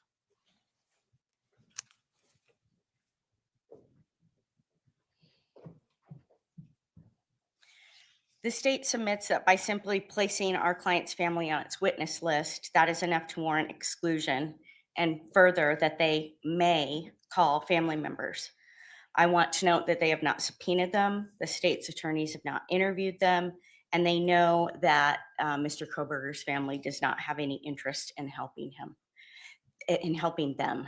They also know from watching all of Mr. Kohberger's video visits how much his family loves him and supports him, and that he is absolutely dependent on them, having been in isolation for almost 2.5 years. And by the time we get to trial, it will be almost 3 years. His parents attend every court hearing, and the only reason that they are not here in person is that they do not have the money to fly back and forth from the East Coast. If they had the financial resources, they would be here in person every single court date. Sequestration of witnesses under IRE 615 is discretionary. The language in the statute is that they may be excluded by the court. This means that there's court discretion in that decision, and there's a reason for that. The reason is that the court must balance Mr. Kohberger's constitutional right to a public trial with other needs of the case. In the United States Supreme Court in Ray Oliver in 1948, the court stated, without exception, all courts have held that an accused is at very least entitled to have his friends, relatives, and counsel present, no matter what offense he may be charged. The Tennessee Supreme Court recognized the same precedent in State v. Sams in 1990. In that case, the prosecutor subpoenaed all of the defendant's family to keep them out of the courtroom. In reversing the case over this issue, the court held, the assistant district attorney's blatant abuse of the trial court subpoena power for the exclusive purpose of removing the relatives from the courtroom constituted egregious prosecutorial misconduct. The state action violated the constitutional right to public trial, as well as the constitutional right of the relatives to attend the trial. In a more recent case in Iowa in 2022, State versus Bremer, a conviction was overturned when the accused family was excluded from trial due to COVID-19. The court pointed out even the defendant's mother was excluded. The purpose of the witness sequestration is to prevent a witness from tailoring his or her testimony. In this case, all of Mr. Kohberger's immediate family were interrogated in the middle of the night when he was arrested. All of their interviews are videotaped. There's no tailoring of testimony to be done. Add to that the evidence that the defense has disclosed to the state in discovery and expert opinions, which the court has had the ability to review. Those provide an even more narrowing, so it would be even rational probably for the state to actually call at best, there's one potential family member that they may see a reason to call. The state knows that Bryan's family has no desire to be used as witnesses against him. From the minute this trial begins, the jury is going to study Mr. Kohberger, and they are going to figure out who is in this courtroom sitting behind him to support him. Weeks into the trial, the jury is going to know who's in the gallery. That's why there is a constitutional right to a public trial, so that what happens here is not done in a star chamber. And for our client, the jury will know that he has people there to support him. Mr. Kohberger needs his family to support him. As the court knows, we have several motions that we will be addressing regarding his autism spectrum disorder. He needs to have his family here to support him, and they need to be in the courtroom supporting him. These needs are constitutionally protected rights. We ask that you enter an order making it clear that the state does not get to put his family members merely on a witness list and keep them out of the courtroom. If they want somebody in court, there needs to be an out-of-state subpoena issued. They need to provide witness travel funds to be here and make their intentions very clear. And then this court, we ask, exercise its discretion and allow whoever of those family members the state may actually subpoena to be in the courtroom, because there's no need to worry about how they may tailor their evidence, because it's their testimony, because it's all video recorded. And the court could also order the state to make it those witnesses, if they do intend to call them, immediately call as witnesses early on in the case, so that if there is for any reason going to be exclusion, that exclusion would be there for a very short period of time. But we do ask the court to consider how important in opening statements, when that jury walks in and they're making that immediate first impression assessment, how important it will be for Mr. Kohberger to have his family sitting behind him. We've also asked in our motion that the court address decorum, since the court's going to be issuing an order. As we pointed out, there's been some history in this case with clothing being brought into the courthouse that's pro-death penalty and pro-firing squad. There's no place for that in this courthouse at all during these proceedings. There's no place for that in this courtroom, and we'd ask that the court issue an order that spelling out very clearly that that will not be allowed. Thank you.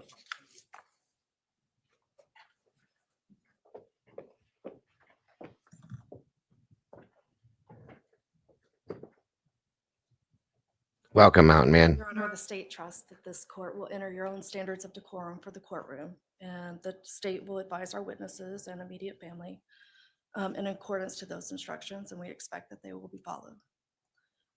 Regarding the defendant's family, in no way is the state intending to use its subpoena power in order to exclude Mr. Kohberger's family from the courtroom. The state's not aware of any authority to support this argument that the defendant has a Sixth Amendment right to have his family in the courtroom. He, of course, under the Sixth Amendment has the right to a public trial, but that's not his choosing of who is in that courtroom. Totally understand it's within your discretion to allow certain immediate family members in the courtroom to support Mr. Kohberger. You can't simply take up whatever family members you may need to testify in your case in chief right at the beginning. Other than, obviously I know you have a narrative on how you want to lay these things out, but what I will tell you is both sides ought to get used to the idea that with a 3-month trial, the trial schedule will not be held hostage to your narrative. In other words, we'll be taking things out of order, stopping witnesses to put another one on to make sure we get them through them. and picking them up again. And so is there a reason you couldn't call whatever family members you need right away?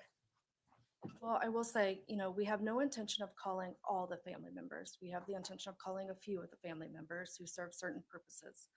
I can't think of a reason that we couldn't. Obviously, it's not ideal. It's completely out of context.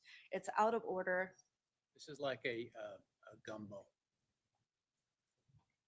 You are going to put all the pieces that go into the pot. And at the end of the day, the jury's going to decide whether it's a good soup or not from the state's perspective. And so I think we get too obsessively stuck on the idea of exactly the order these things need to come in, right? And so I'm not sure why you couldn't call the family members you need up front, and then we take away this concern. I can certainly understand from the defense perspective the need and desire to have the defendants support family here in the courtroom. I do too. And I guess my preference would be for that, even though it would be out of context and interfere with the state's preference of how to present its case. And I think I do take issue with the defendant being able to direct how the state presents its case to a jury. However, if our options are the immediate family members staying in the courtroom and hearing all the testimony of other witnesses versus calling them out of order, it would be our preference to call them out of order. Thank you.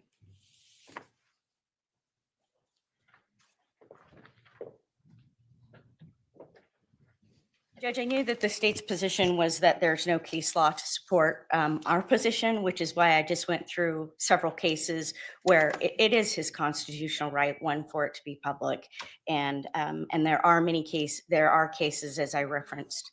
Constitutional right is not absolute, and it bends to, for example, rules of evidence and other rules. And I'm not aware of anything that says that court can't use the exclusionary rule where in good faith a person who is otherwise entitled to be there, including family members,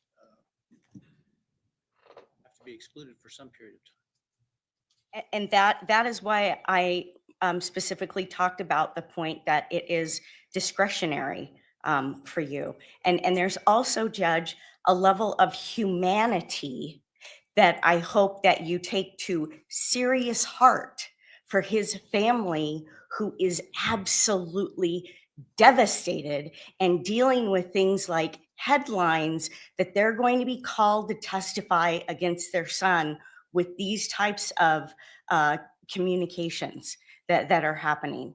And so we're asking that you use that discretion and that you find that humanity. Thank you. I'm going to take this matter under advisement. The defense raised some cases. I want to read those. Though I don't think they were precedent on this court setting. I have reviewed the U.S. Supreme Court opinions cited, but in terms of other states, I'll look at those. I do think, and I'm asking the state to think about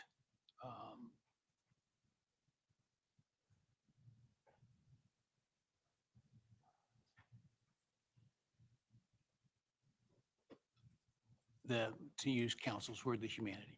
I think that, I can only imagine the family of Mr. Kohberger is devastated by these things. That's nothing that they did. And I think their ability to be here to see the trial is important.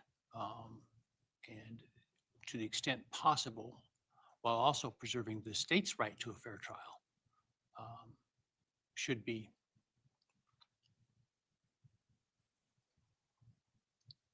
something that we seek to do. And I think calling them out of order is one way. Now, I know that there is, I don't know why the state would want to call them. I haven't reviewed their interviews. I don't know anything. I do know there's been an issue raised by the defense relative to purchases on a alleged family account that could be an issue.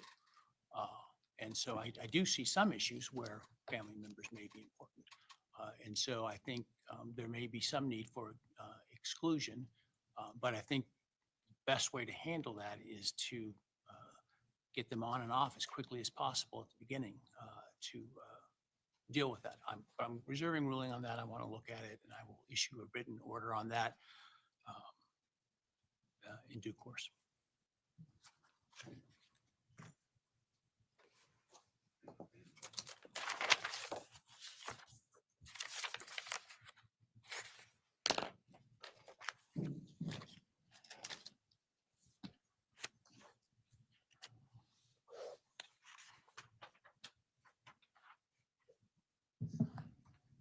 All right, let's talk about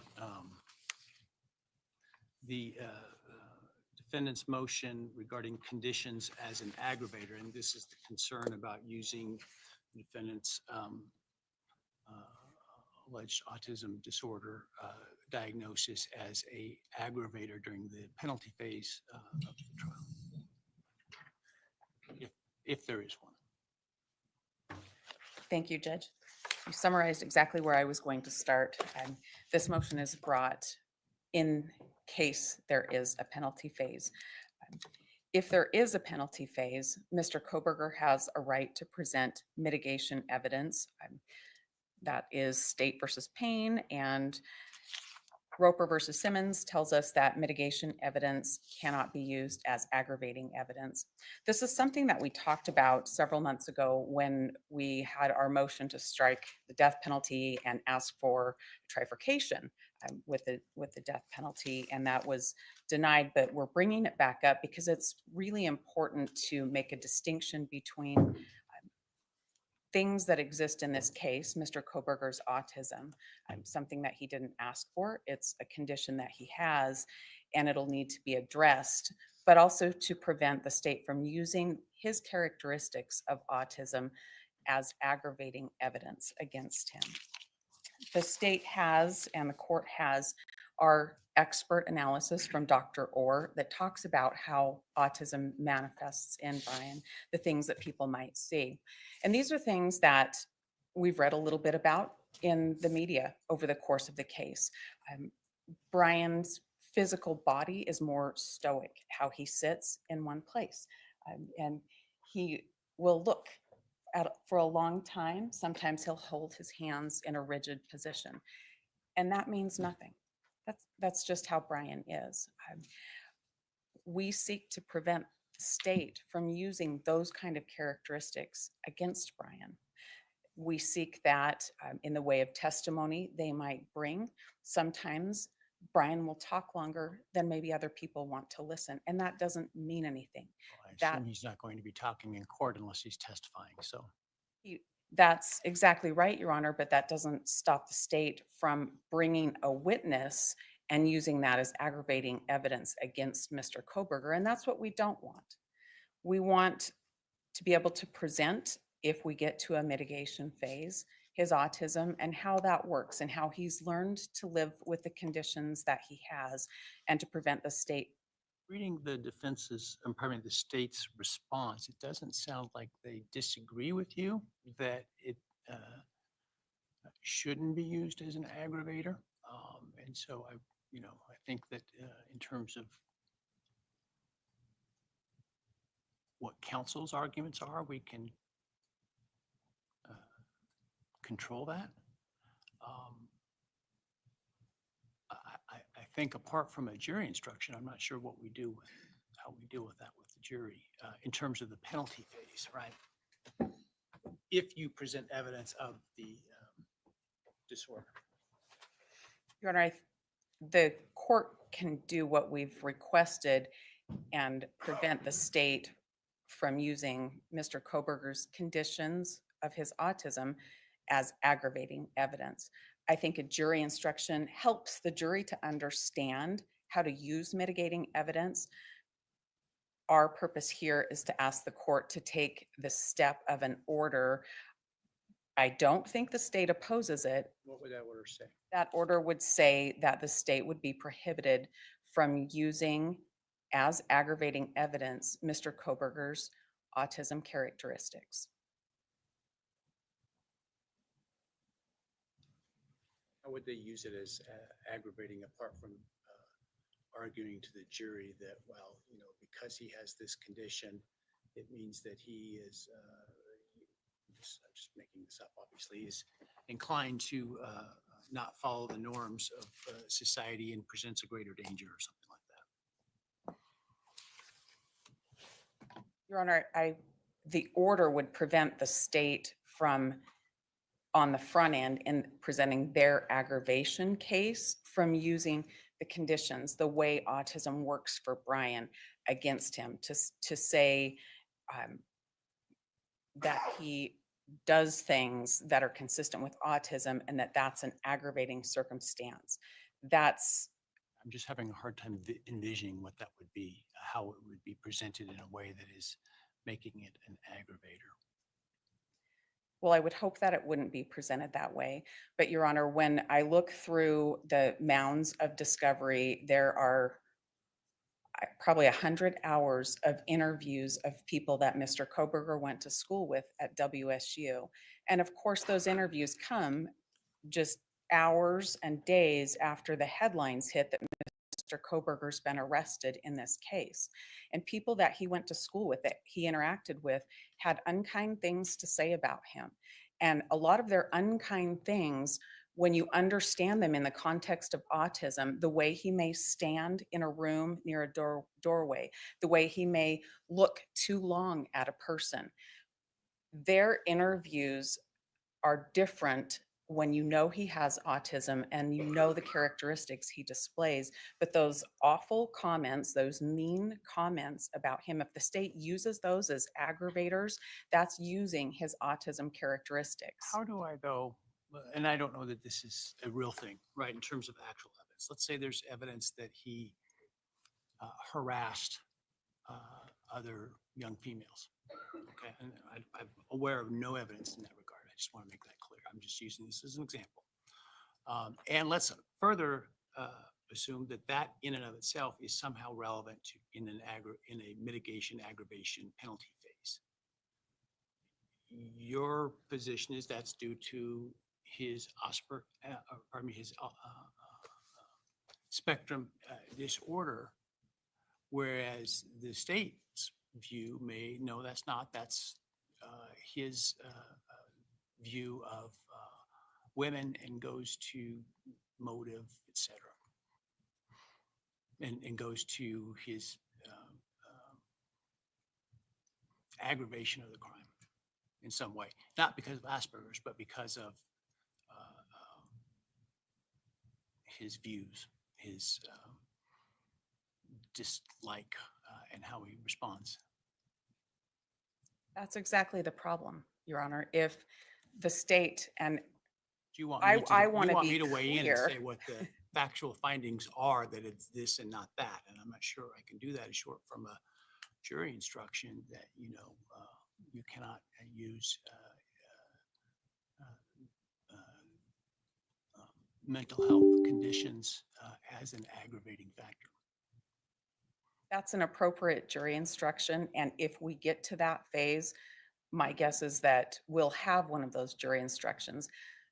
But if it's an appropriate jury instruction, how is the jury to understand and properly respond to that instruction if the state has been allowed to run over the top of that during the presentation of their aggravation case? It's that I want to limit.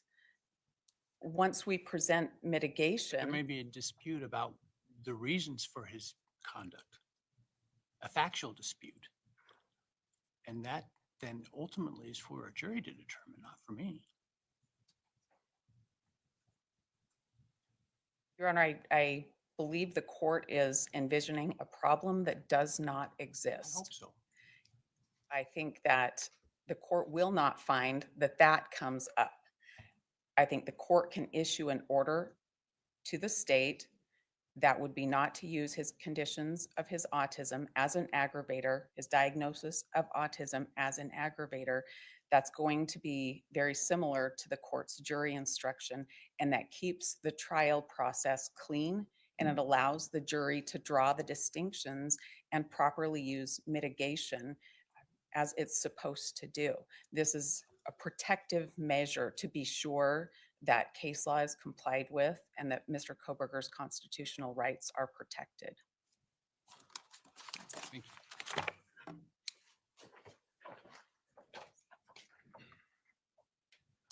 Morning, Your Honor. So the court is correct that I don't think there's a whole lot of room between the state and the defense in terms of what the law says here. But there are maybe some practical problems in what the defense is asking for from this order.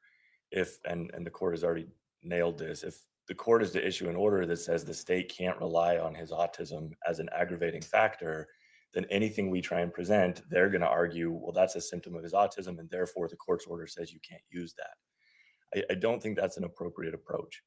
What I can tell the court is the state has no plans whatsoever to use the autism during the penalty phase as any kind of aggravation whatsoever. There is no plan to put on students from the university to talk about their personal views of this individual. To be quite frank, if we get to a penalty phase, we have a lot better aggravating evidence than the fact that he has level 1 autism. And frankly, it's just not a persuasive argument to ask a jury to impose the penalty of death because someone has autism. So from the state's perspective, this falls largely into one of the categories the court mentioned earlier in a different motion, that it's just really not necessary here. We understand the law. We understand that we're not to use his mental condition as an aggravator. We do, however, reserve the right to present argument as to, if the defense chooses to present it as a mitigating factor, how much weight should the jury give it? And I think we have quite a bit of flexibility there to put on our own evidence as to what exactly this autism means. And so that if the defense tries to say this is the reason that you should not sentence him to death, then we should be able to argue this does not make up for the proper aggravation evidence that we've put forward.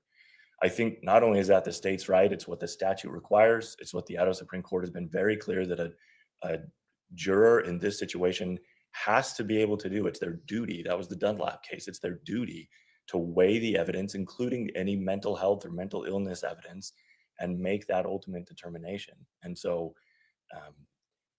the state does not believe that this order is necessary or appropriate, but also has no plans of using this as aggravation. Thank you, Your Honor.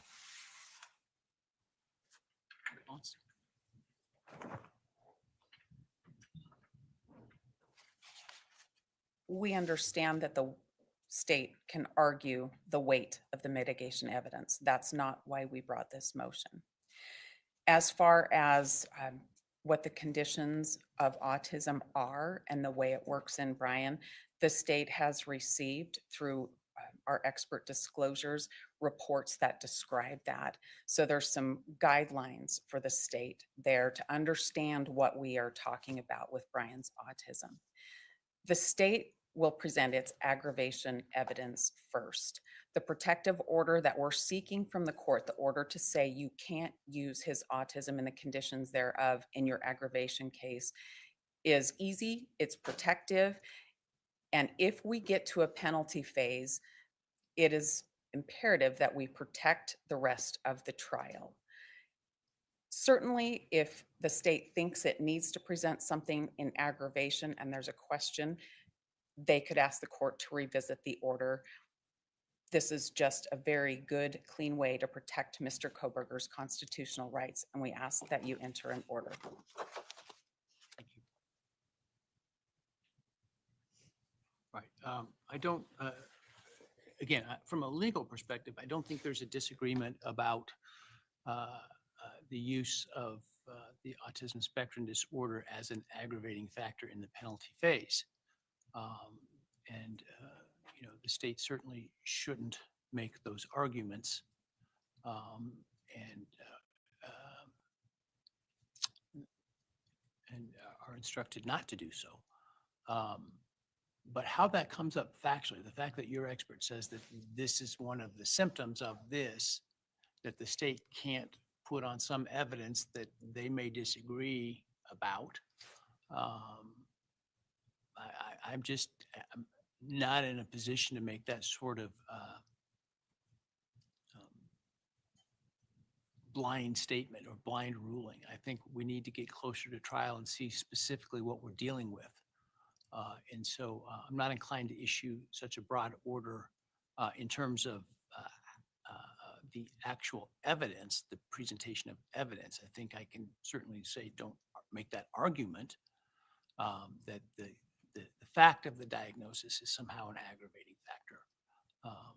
If and we can deal with the symptomology that the defense contends is part of the diagnosis that the state may take issue with or believe that there's some other relevance of in the penalty phase. And so we'll deal with that on a case-by-case basis as we get there. So the extent of my ruling is simply that the state should not make the general argument that somehow the diagnosis is an aggravating factor.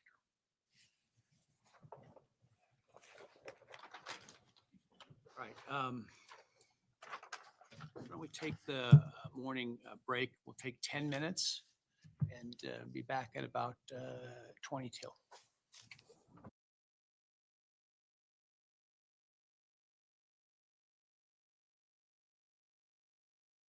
All right. So far, wow.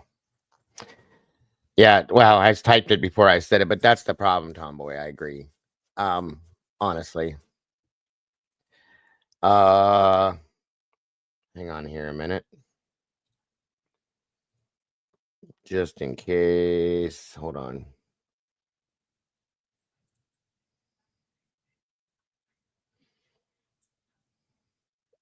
Give me a second here, guys. Just trying to. You still here, Mama Bear?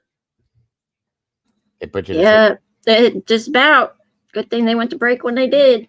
Mm-hmm. Mm-hmm. There we go.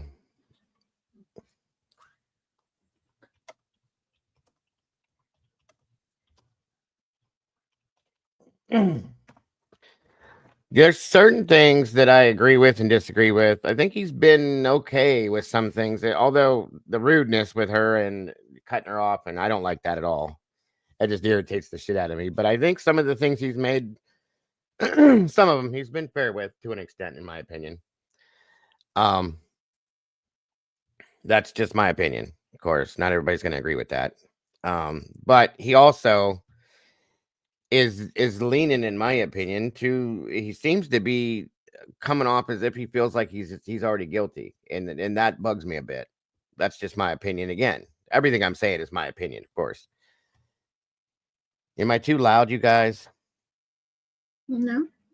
Are you sure? Okay, you guys might need to turn down a little bit while this isn't I was on. gonna say I had my volume cranked up really high, so Yeah, it might be too loud. So,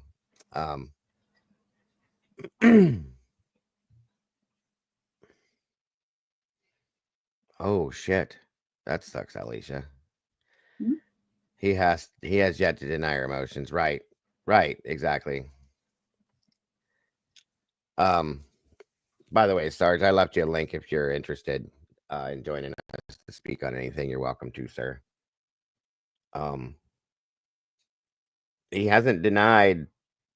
He's adjusted some things, I think, but he hasn't really denied it, is what Sarge is saying too. So, no, you didn't, SRB. You're okay. I don't know. I mean, he's coming off rude with defense, but at the same time, he's not really denying. You know, he argues everything. I will say that, and he doesn't seem to do that with the prosecution, which is kind of irritating. But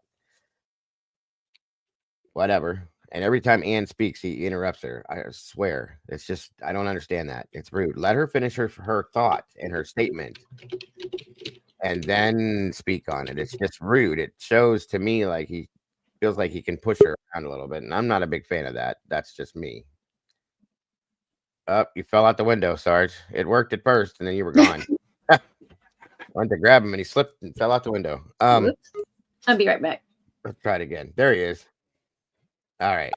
Can you hear me, sir? Yeah, let me turn my volumes down everywhere. Hold on. Yeah, it got pretty loud because they talk so quiet. Yeah, see, I see what Mr. Hippler's doing is fair. You can't use the video of the traffic stop, but you can use the images to verify that you identified him. I agreed with that. It's very fair. So I've yet to see him deny the defense's motions eliminate at this point. Now, and he makes exceptions where he needs to on the witness. If they're going to call the family member, call him at the beginning. Let them sit in the courtroom with their kid. Right? He's giving him an option. Yeah, So, I agree. not even an option. His orders are coming down the middle. So he's taken out that car video that they could keep referring to when they start looking at their blurry pictures. Sure. Right? Yeah. So the fact that he's being rude and ignorant to her, it makes everybody feel, and he just comes off like he kind of has a certain feeling, I think, because he argues everything. That's probably why he's probably got problems with his wife and he takes it out on the women around him. Who knows? Well, yeah, because he doesn't like Masseth either. Right? He doesn't do that to Ashley Jennings, though, which is surprising. So whatever. Well, he's the people he's hanging around all the time with, right? Mm-hmm. So, but again, I don't think that take that away, that drama away from it, and look at the facts of what he's shared and what we've seen. Yes. And can you see any motion that he's denied or anything that he's done that puts Bryan at a disadvantage? As of yet, no. Yeah. I agree with that. I do. As of yet, he's made some alterations which will make it work. It's like, and that's what he's supposed to do. I mean, he's supposed to come down in the middle without violating, the due process of the defendant. Agreed. We'll see. I can see them using many pieces of data to identify Bryan in that car. The fact that they're saying they're going to use this and he's limited to pictures, that's perfect. I said that in the chat. I said he needs to rule only to use pictures, not the whole video, and that's what he ruled. Right, Jeff. I don't see that that's what they're doing. Jeff said, "It'd be nice, Sarge. I think the judge has issue with the defense trying to tell the prosecution how to do the job. I don't think that's what they're doing, though. I think." Go ahead. No, to an extent, yeah, you can make that observation that that's what the defense is trying to do. But again, the defense is trying to do that based on preset case law or constitutional interpretation. Exactly. Things that are he is in there telling the defense what they can and can't do, or the prosecution. But it's all based on factual pieces of information that you shouldn't do. Is all it is. And I think that they're anticipating the way the prosecution has carried this far. That's why everything is circumstantial. There is no direct evidence placing him at the scene of this crime, committing these murders. Mm-hmm. And so when you're going to have a circumstantial case, there has to be guardrails because, you can't just make someone out to be this horrific murderer. And you can't use those terms in the courtroom when you're presenting your evidence. So, Hitler ruled fairly on that as well. I mean, you can't label Bryan Kohberger a murderer. He's not been proven guilty of anything. A couple of traffic violations. Big deal. Exactly. And what he's been saying, which is his argument, is, well, I don't know that the prosecution is going to do that, but we do. We've seen that already, and that's why she's making that argument, sir.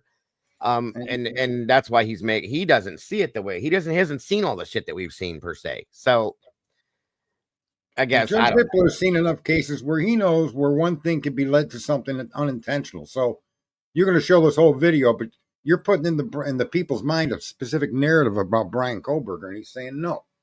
Show the pictures. You're trying to establish identity. You don't need the whole video. The jury has no need to know that. What's the point of the video of a traffic stop? Zero. It's irrelevant. It's irrelevant. Right? But can you use pieces of that to establish identity and verification of phone number and the car he owns? Of course you can. Right? It's fair. This is how the law is supposed to work.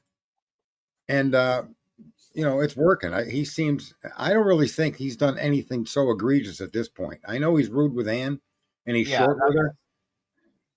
It's his persona, I think, that is affecting everybody at this point. Because I have to agree, thus far, everything has been approved at that point. He's adjusted a little bit, which you have to in some senses. I agree with that. But no, he's just being a dick. Well, I think in some sense he's taking offense because she's telling him what he's supposed to understand. Just remember what the defense is doing. They're not just telling the state what they can do. They're telling the judge. Yeah. Hold on a minute. Andy, there's comments of mine that were taken out by YouTube. Nobody in here took anything out, bud. They're taking everything out today. I put something about let her finish, stop being rude, and they wouldn't let me put it out. It deleted it. So it's YouTube, bud. And then they suck. Yeah. So it's nobody in here deleting anything. I think Ann Taylor just wants to tie the prosecution's hands behind their backs as much as she can now in the process. I think she's just trying to make sure they play fair, Jeff. Yeah, I mean, tie her hands. You can't call this kid a murderer. He's never been convicted of it. Innocent until proven guilty. That's the whole problem with this case. Correct. And there has to be guardrails between what the government can allege of you and what they can prove. Right. Well, what if Right. we were to say that the prosecution's trying to tie the defense's hands, Jeff? Would you agree to that? Because Well, there's evidence of that. We have proof of that. exactly. So You know that's what what the I proof mean. is? You know what the proof of it is? Suggesting they're going to put his family members on a witness list and subpoena him, preventing them from having presence in the courtroom. The state's Bingo. already tried to do this. Bingo. And, And Andy, and Taylor is tying their hands. Look what they're doing. They're trying to keep and make another argument of by visual that this kid's no good. He probably did it. His family ain't even here. bingo. You see what I mean? So the state has 100%. got a circumstantial case, and they're playing all these games to try to stack up the story they're going to try to sell that jury. Right. And Andy, don't worry about it, That's but don't be so hard on yourself. It happens. A lot of people thought that before, and YouTube does their own thing in the background. So don't worry about it, dude. You're fine. Yeah, agreed, Sarge. 100% agreed. So you have to look at it from both sides, and that's proof that there's biased people that swear up and down they're not biased, but they are. In a circumstantial case, it's even more critical that you don't bring in some of this outside stuff to give the jury a view, to build a narrative off a view that particular traffic stop may give you of Mr. Kohberger. He may look like a weirdo in his actions and his questioning. So now, right. I think you're not muted. So why is that relevant to the charge of murder? I don't believe that it is at all. That's why Hitler ain't letting the video in. That's not Ann trying to tie somebody's hands. Not at all. Nope. I do agree. She did get out that the parents were, what would she say? The parents were attacked, or part of it? How they've suffered? Yeah. Kohberger's parents, remember when she went into that little explanation? Yes. Being accused of something, right? Yep. Yes. And I have to agree with Critical making the statement at Jeff with what Jeff said. The prosecution already tied their own hands with the PCA, and I agree with that too. That's what's caused so much of this drama. See, people need to maybe pick up a book and read. Okay. And you have to censor what can be brought into the courtroom for both sides. I mean, Jeff, have you watched that trial? I'm not trying to be disrespectful, but with that statement, of course they have to do this. Words during it, they all do this, and this is not the only trial they've done this in. They have to ensure that how easy is it, Jeff? Okay, let's say, for instance, there's 10 of us that are in here that are watching something. Okay, for instance, with this case, from day one, as I've explained this 100,000 times, once Bryan was arrested, the propaganda train drove right on through to this day right here. All the negativity and all the he's bad. So with all of everybody in here that not in this channel, but period, that sees that and believes that because of what has been put out about him, that's how that works. So a trial, there's 12 people there that if they see all of these specific things or hear the word murder, hear the word murderer, or psychopath, sociopath, your brain automatically goes into that mode, and that's how you will visualize him. In turn, that's why they do this. It's a normal thing. It's a psychological aspect to it, and that I can prove to you. So it's not about the fact that they're children. It's just that they do this in I've seen it done in many trials. So imagine submitting subpoenas for his family so that you could prevent them from sitting behind him in the courtroom. Right. What a filthy, dirty move that would be. And that's what the state has essentially been caught trying to do. That's just filthy. Definitely. Unless these people are fact witnesses, they should never be calling the family forward anyway. That's just bad taste. You're going to call the father forward to try to get him to say something bad about his kid? That's just filth. Right. And I don't mean you can't use the word murder in a murder trial. You cannot point at somebody and call them a murderer until it's been proven that they're a murderer. Absolutely. That's the victims were murdered. There's no doubt the victims were murdered, and Mr. Bryan Kohberger is the accused. Bingo. Those are facts. End of story. You cannot look at him and say that man murdered these 4 people. No, you have to say we're going to present evidence. They're going to have to frame that. The context that the court has to accept that it being framed is, if they said it the way you just said it, Dago, that the gavel would be banging off that desk until it caved in. 100% every day, and it's done. I've seen it happen before, and it's fact. It's just, I mean, I know you've seen other trials, so I'm just saying that's what that's all about. You have to handle juries. You have to make sure juries understand, and they get the right factual statements. They get the right basis of something. It's important to having a fair trial on both sides. in my opinion. You absolutely cannot call him a murderer. That's just, there's no two ways about that until you prove it. So, this is the whole reason why we're a representative republic, a constitutional republic, is because you have to be very concise in your presentation against an American citizen.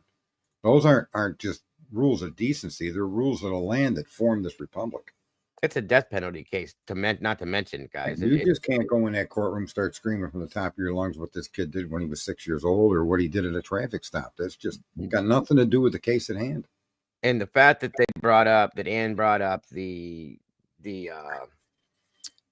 autism scenario, we all know, sitting here, as bright as his day is, that they would use that as an aggravator. We absolutely know that. Whether they can say they wouldn't at all, the judge even knows that. So, well, when she's hitting it dead on, when she's trying to point out that all those bad interviews are excluding the fact that, look, you could say this guy's a weirdo standing in a corner, but he is, because of his autism. It's not as if it indicates anything wrong with the guy other than he's different than you because he's on the spectrum.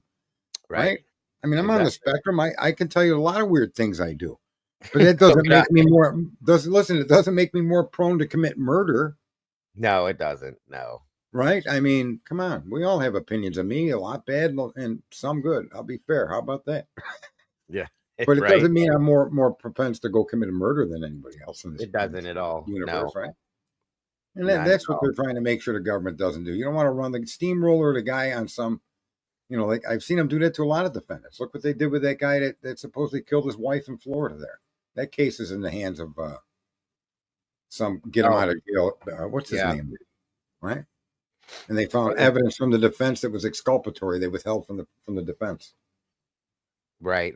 Wasn't there a case recently where a family member was in the trial and then was later called as a witness, and then fact that they had heard elements of the trial became an issue?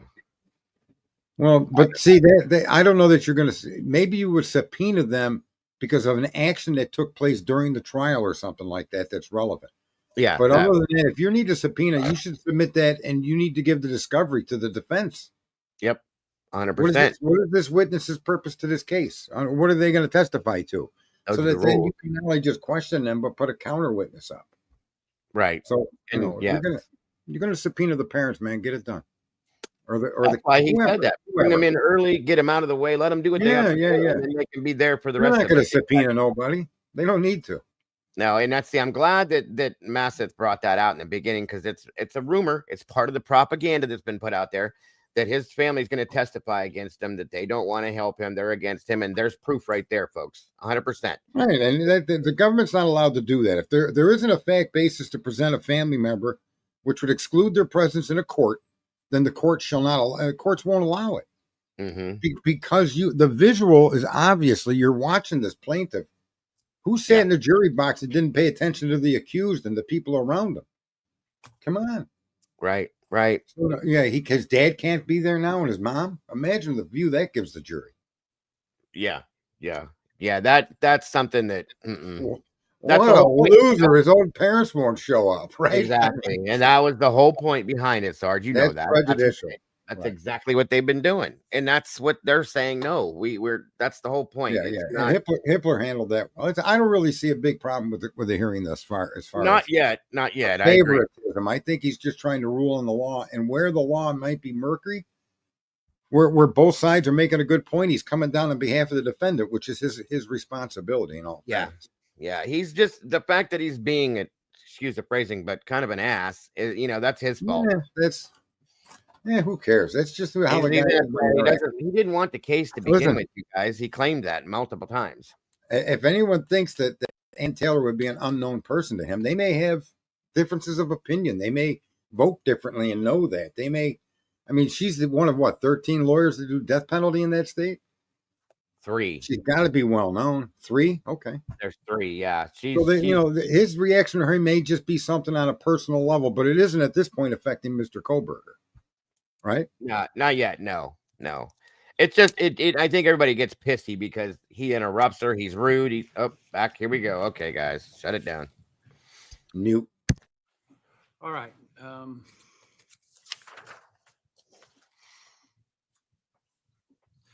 Let's talk about what I hope we have come to an agreement is not an issue, which is the IGG stuff.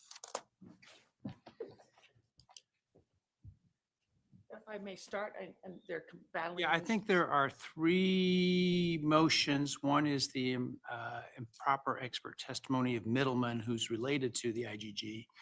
The defense, and that's a defense motion regarding IGG evidence generally, and then the state's motion regarding IGG. Yes, good morning. You're right, Your Honor, that we have essentially, I think, an agreement with the state as to their position and our position being equivalent at this point for different reasons. And I believe that the state is willing to proceed without Dr. Middleman, therefore making that motion moot, and that they will proceed with using the generic term or the generic evidence of a tip leading to the identification of Mr. Kohberger. The only issue that we have is how that tip will be presented to the jury. The one thing that the defense is concerned about is how exactly the testimony and the witness who will be testifying to the tip.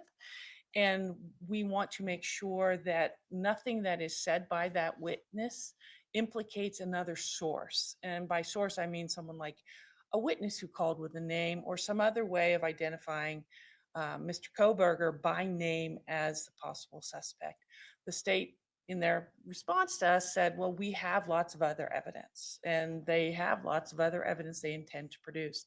But the only thing that identified Mr. Kohberger, that set them on a train or a trail to charging him, was the genetic genealogy. So we just asked. Well, I don't know if that's a fair statement. I think the thing that led to them investigating him was the investigative genealogy. I don't think that's what led to the only thing that led to charging him. I apologize. You're true, right? It was what they led them to investigate him and ultimately charge him. But I think that the court could issue an order or at least require the state to make a proffer exactly how they're going to do this. The reason I'm here is because I've done a lot of cases with DNA evidence. And the last thing I want is a repeat from a case I tried many years ago, which was a cold hit, where the state simply introduced a quote tip through testimony of a police officer. And the first question the jury asked was, what was that tip? And that is not, we do not want the jury to speculate. And it's not our job to tell them how to do that, but I think the court has to be vigilant. Well, I certainly could anticipate that being an issue in terms of the jury's curiosity, right? Depending upon how compelling or not compelling the other evidence may be viewed by them. And so it may be that you want to come up with some instruction to the jury that basically says, you know, we're not going to tell you what that tip is, and you don't need to consider it, or something like that. Is that an invitation? It's an invitation for you, two sides, to work together to try to solve this conundrum in a way that you both can live with. Okay, well, I accept that invitation, and I assume the state also will be willing to do that. I don't know if anybody has any comments. I mean, we see this sometimes, not in the context of DNA, but we will have, as an example, a probation officer who does a home visit and searches somebody's property without a warrant or other right, because they have that ability on probation, because the defendant will have waived their Fifth Amendment rights as a condition of probation. And sometimes then we want, we'll have to have the probation officer testify in a way that doesn't necessarily tip the jury off that the defendant was on probation, which would be a 404B issue. And I have seen, without some explanation to the jury, when we use those sort of generics or whatever regarded the search, that can cause curiosity with the jury, and they can get sidetracked. And so we will frequently use an instruction to the effect of, law enforcement's search of the backpack has been found to be lawful, and you should not consider or concern yourself with that, right? And so it's basically telling the jury, don't speculate about this point or how we got to this point. It's not important, and you're not to do it. And I think that generally causes them to back off that. And so that's what I'm suggesting that you try to work through. Okay, will do. Thank you. That's all I have to say. I didn't mean to cut you off. If you have No, anything- that's all I have to say. That was the only concern that was left for us. All right, thank you. Yeah, Twiz is in the back in the blue shirt by AR with the big beard. Clearly states where we are. I was curious what the defense meant in their reply where they said that the testimony about the tip should not falsely suggest other evidence, and I still have no idea what that means. But we are happy to engage in discussion about a jury instruction like the court outlined. I will comment that it seems like it took a long time to come full circle because we're right back where the state started a long time ago with a lot of court effort invested in dealing with hearings in the interim. I appreciate the court's diligence with that. And I think also for the record, there were some pretty serious allegations, ethical allegations made by the defendant in its motion in limine number 11. Those were factually rebutted very clearly in the state's response. And I just want the record to reflect that the state maintains we did nothing ethically wrong with this, but we're satisfied with where we are right now. Well, sometimes we litigate issues for purposes other than evidence at trial, right? We do it in terms of constitutionality of searches and other things, and that's all okay. And I certainly have not made any finding that the state has done anything inappropriate, and so nor have I seen anything to suggest to me that that is the case as of this moment right now, at least, as it relates to that.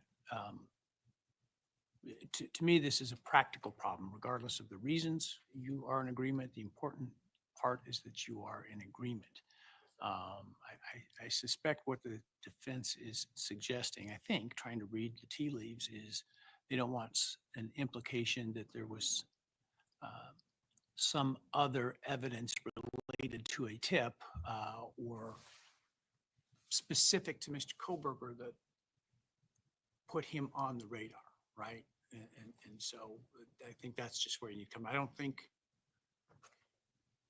for those purposes, we're suggesting that the state can't present its evidence about the suspected car, about the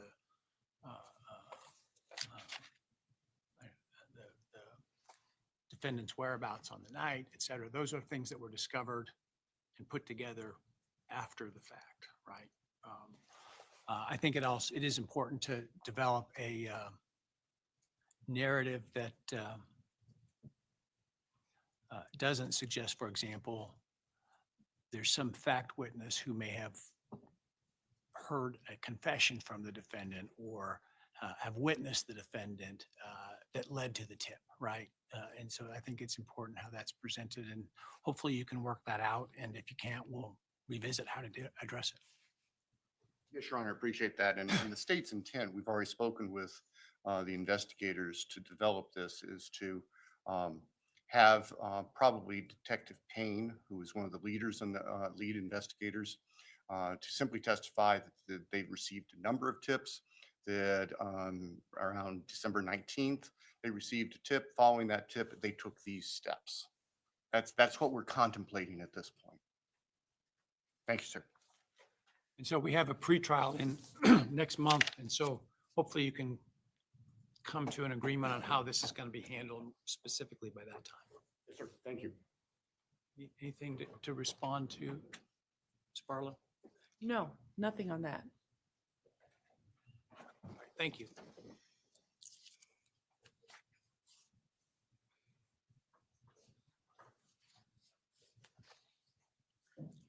All right, that leaves in category A by my score sheet, the alternative perpetrator evidence, which is the state's motion in limine. It's the state's motion. Do you want to sit here? Oh, I didn't see that one. Why do you stick that one in there? I just forgot it. Thank you, Your Honor. And this is actually a very convenient transition. We're looking at the history of this case and investigation. Of course, we, the investigators, and the state went probably some 6 weeks following the homicides, and during that time received thousands of tips and tried to substantiate or discount whichever we could. Where we ended up is the investigators were unable to substantiate any tips until they received the tip regarding Mr. Kohberger itself. The state's concern in bringing this particular motion is that the defendant is going to try to offer alternative perpetrator evidence based on what we would call mere inferences, and another person could have committed the crime. And the case law in Idaho says they clearly can't do that. So for purposes of your motion, are you talking about the defense's allegations of specific individuals? I mean, obviously, the defense claims the defendant didn't do this, Yes. which would suggest that there was an alternative perpetrator. Yes. And the state's concern is about the defense focusing on specific individuals without making a threshold showing of connecting that individual to the homicides itself. And our concerns actually are reinforced by the defendant's response to our motion. When we're looking at pages 2 and 3, at the bottom of the page, the defendant says, "This case is full of alternative perpetrators. There are many alternative perpetrators." That suggests to us that the defendant is going to shotgun any variety of people's names, and we think that they can't do that without making the threshold connection first. Based on the case law, based on rules of evidence 401, 402, and 403, State versus Meister is the most applicable case. We're seeking an order prohibiting the defendant from offering specific alternative perpetrator evidence without first having an offer of proof to the court that specifically connects this third party, this alternative perpetrator, to the crimes themselves. And then we would also ask that the court set a reasonable deadline for the defendant to give the state and the court notice, make their offers of proof, so we don't have to encounter this in the midst of trial, that we can prepare adequately for it. So that's the nature of the state's motion, Your Honor. Thank you. That's all. Your Honor, we do, as the state indicated, plan on providing offers of proof regarding alternate perpetrators. There's nothing about our approach that would be a shotgun approach, throw a bunch of spaghetti at the wall and see what falls. We understand that it requires the conditions of Meister and that we need to provide that information to you. We are still in the process of doing investigation, as you know, with the amount of evidence in this case, and there's been a lot of briefing. There's going to be a motion argued about that. We are working as quickly as we can to put pieces together that make sense under the terms of Meister to present to you for that consideration with an offer of proof. So we understand the obligations.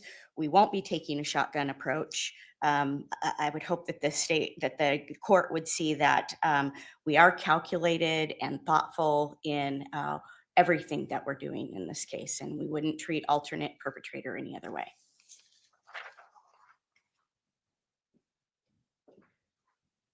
I don't believe the state has anything further on that point. All right. I think the parties are both correct in that State v. Meister is controlling here, where the court has spelled out that if the defense intends to present specific alternate perpetrator evidence, they have to make a factual showing that would, in fact, connect such a person, rather than just throwing names out or arguments or theories out without evidence to support that. I don't want to do that at trial. I think that's not enough time for the state then to investigate that. And I don't think there's enough time for the court to respond to that. And I think we'll waste a lot of time where we are not having trial as a result. And so what I would like to do is to look at a date shortly around the time of the pretrial to hear those proffers and go from there. Now, things may, I'm not discounting the fact that things may unexpectedly happen after that, but in terms of what we are or should be aware of at this point, I think we need to flesh that out before we go down that road. And so I will probably reach out with your calendars and set a date sometime around that pretrial, maybe even during that pretrial, since you're here to take care of that. Thank you, Your Honor. All right.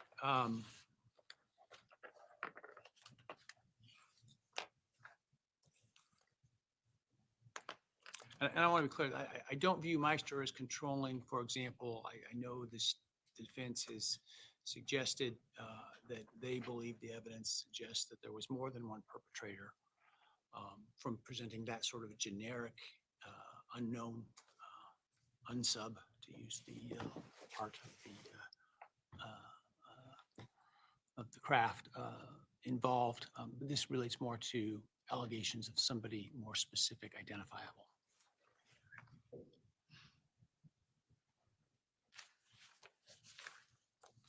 All right.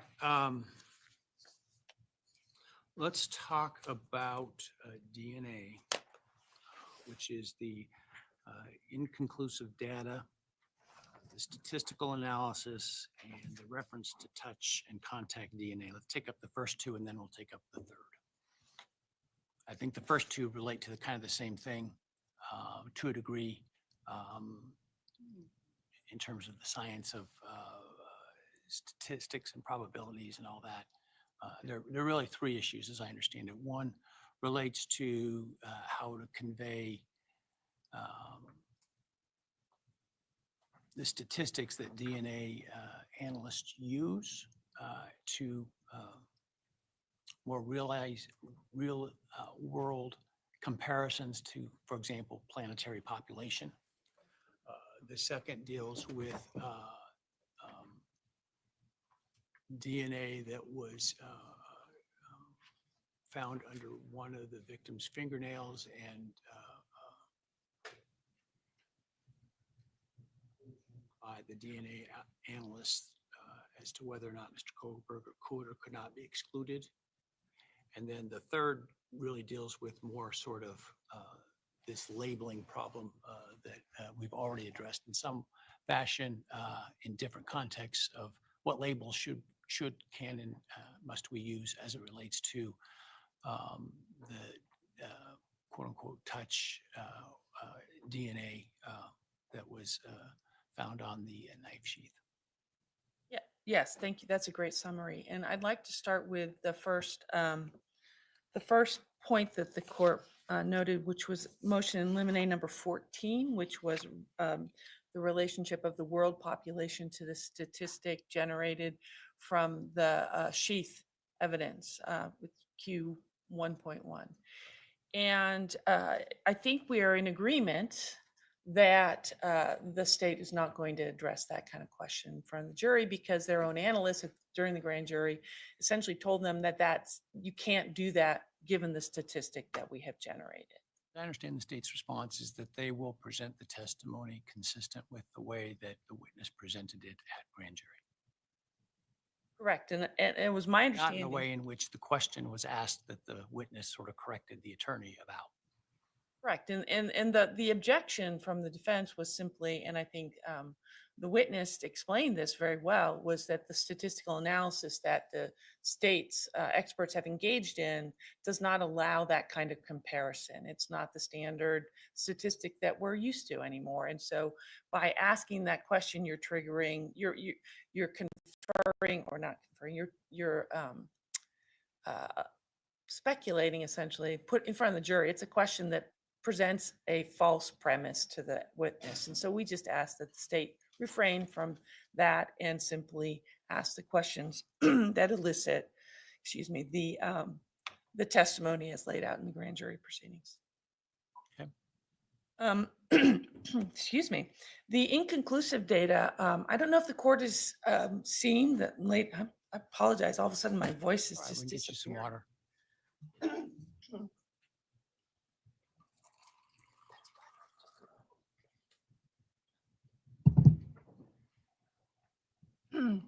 I don't know if the court has seen the latest filing from the state.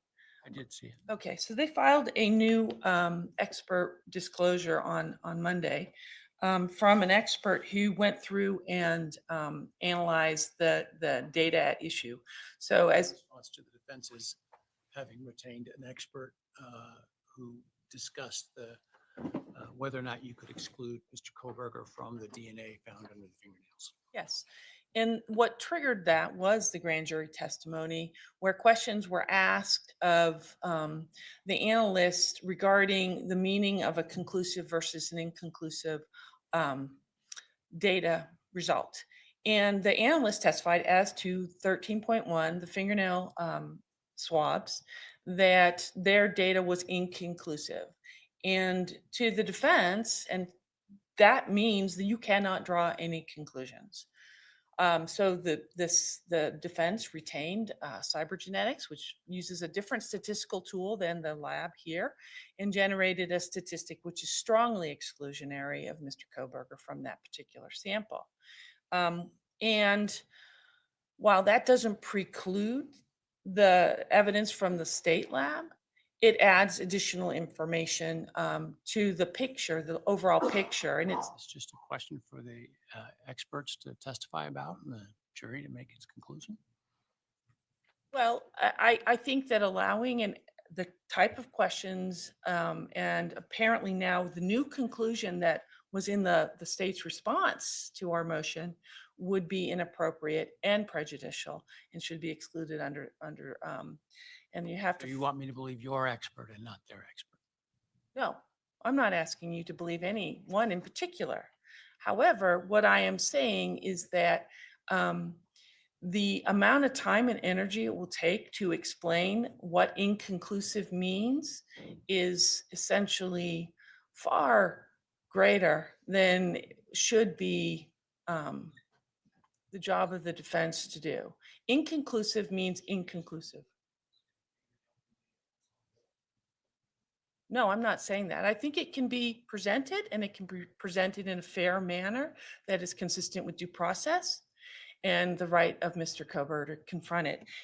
The new disclosure from the state is an expert who went through in great detail. We have a 27-page report from him where he not only reanalyzed the data visually, but he also used another statistical tool.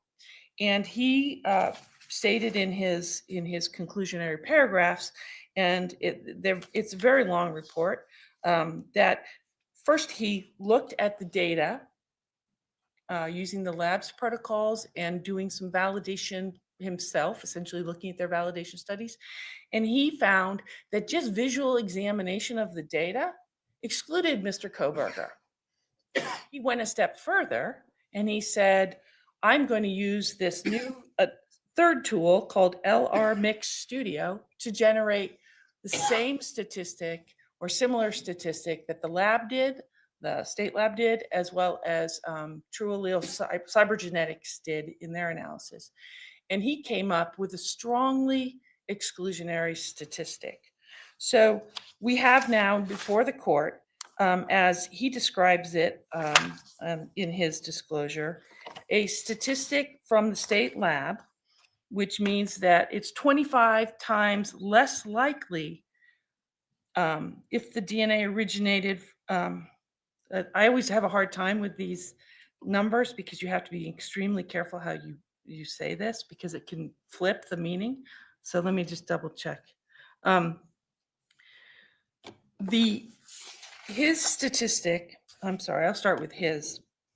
it's 5,000 to 100,000 times less probable that a coincidental match would be made to an unrelated person. In other words, what he's saying is that it's Mr. Kohberger is not included, and that's a strongly exclusionary statistic. And I'm not saying this very well, Your Honor, because it's a tough, these likelihood ratios are hard to explain. So that's a 5,000 to 100,000 times less probable that Mr. Kohberger is present. In other words, it's much more likely someone else is there if there's someone else there. Then the cybergenetics came up with a number that is in the range of 2.8 billion times less probable that he is there than some other unrelated individual. And this expert then relates that even the state lab's number is 25 times less likely that Mr. Kohberger is there than some other unrelated person. So all of the numbers point to exclusion. The numbers, the question is really the weight of it. And the way that the state intends to present it, and they presented it in their reply to our motion, was they should be allowed to say that this means that Mr. Kohberger cannot be excluded. And that is just a misrepresentation of their own data. None of the data that's presented to this court at this moment in this motion supports that statement or that conclusion. And it's unclear to me who is going to say that, because it's not in any of the disclosures that have been produced so far. The first time we've seen it is in this reply brief. So I think that rather than having a battle of the experts, right, where you're going to have all three of these people testifying before the jury, and to allow that just one question is going to subsume an enormous amount of time in explaining why it's not in it, why it's inaccurate. And while it might be technically true, it's not an accurate statement for the jury to consider, and it's just going to confuse them. And it's highly prejudicial to Mr. Kohberger. So we would ask the court to, if it's going to allow this in, and we haven't asked to exclude the evidence, we simply asked the preclusion of this kind of questioning, that the state be precluded from inferring or asking a question to elicit some kind of inclusionary statement.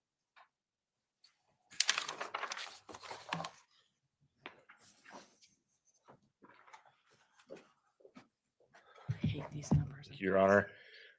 So let me just explain a little bit about the state's position.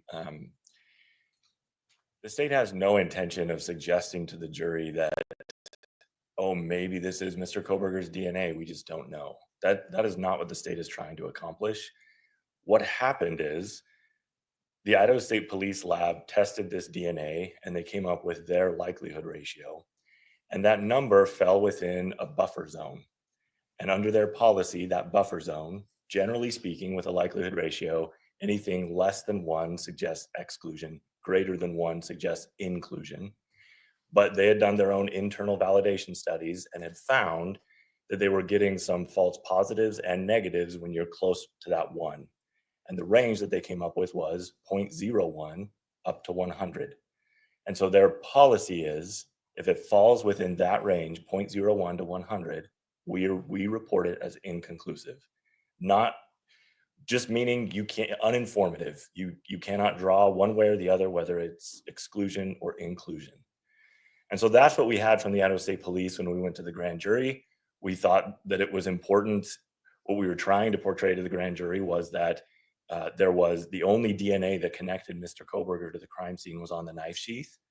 But the analyst wasn't willing to just make that general statement because there was this issue, this inconclusive. It's not the state's position that DNA is or likely could be Mr. Kohberger's under the fingernails, that it's unknown people from however the victim lived her life in the hours, days before this event, and whoever was the perpetrator may have been clothed in a way that fingernails didn't contact skin. I assume that's what the state's position? That is exactly correct, Your Honor. The state's theory here is that one would not expect the perpetrator's DNA to be under her fingernails, given the eyewitness account of what the perpetrator was wearing, the complete lack of any defensive wounds on this particular victim, the toxicology report. All of that suggests you wouldn't anticipate this to be the perpetrator. And so we have no. So does that mean the state's not going to present this evidence in a way that would suggest or argue that it could be Mr. Kohberger's DNA? Absolutely not, Your Honor. No, and that was part of that rather lengthy, I admit, report that was submitted on Monday was to demonstrate. Yeah, when the other issue to keep in mind is the Idaho State Lab uses a different program than the True Allele program that was used by the defense experts. So the Idaho State Lab pointed us to someone else they were aware of that used the True Allele program and said, "Why don't you speak with him?" We spoke with him, and he came back with the same result: exclusion. Nevertheless, given their policy, the ISP analyst is not willing to say he's excluded because their policy prohibits her. But the plan for the state, to the extent it addresses this, is for all of that information specific to her about the policy, and it fell within the policy. And that's why I'm saying that's what the state would present. And of course, she's open to cross-examination. Of course, the defense can put on theirs that can say, no, we can say he's excluded. The state has no plan or intention to in any way ask questions, imply, or certainly argue that this DNA belonged to the defendant. That, again, we will actually be arguing much different than that you would not anticipate the perpetrator's DNA to be under the fingernails. And so that's where that is coming from with the inconclusive data. On the issue of the statistical analysis, that we agree. I mean, we're not going to ask that question. The only kind of remaining issue we have is I think their motion specifically asked for an order excluding that question or other questions like it. I'm not a big fan of that language because it's just kind of vague and we're not entirely sure what that means, but we'll stay completely away from the population of the world or a country or a city or anything about population. That's all. Thank you.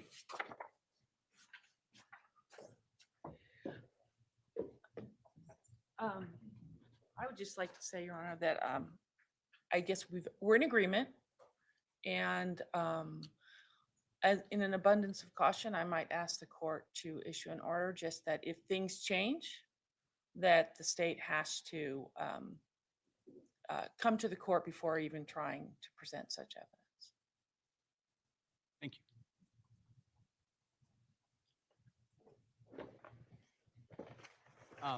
It sounds like, and I'm not trying to tell either side how to present their evidence, that the state's not intending to present the fingernail evidence as somehow being inculpatory. I could see, based upon cross-examination, et cetera, the defense questioning the lab person in an attempt to maybe attack the credibility of the lab, which then may require the state to put on its rebuttal expert that it's identified as to that issue. But I think we're at this point safe based on what you've said, that the state does not have a good faith basis to suggest that the DNA, to make an argument that the DNA could be Mr. Kohberger's, that they not do that without first talking to me outside the presence of the jury based upon what the state of the facts on the ground may be at the time. As to how you question with respect to statistical analysis, I guess as guidance, it seems to me the answer that was given to a question that the analyst kind of rejected is probably the way the state ought to approach it, but I'm not going to tell them exactly how they have to ask the question. What I will say is I will make sure I'm aware of the way that it was asked in a way that was concerning, and certainly if a question is asked in a way that is concerning, the defense can object, and I can respond accordingly. All right.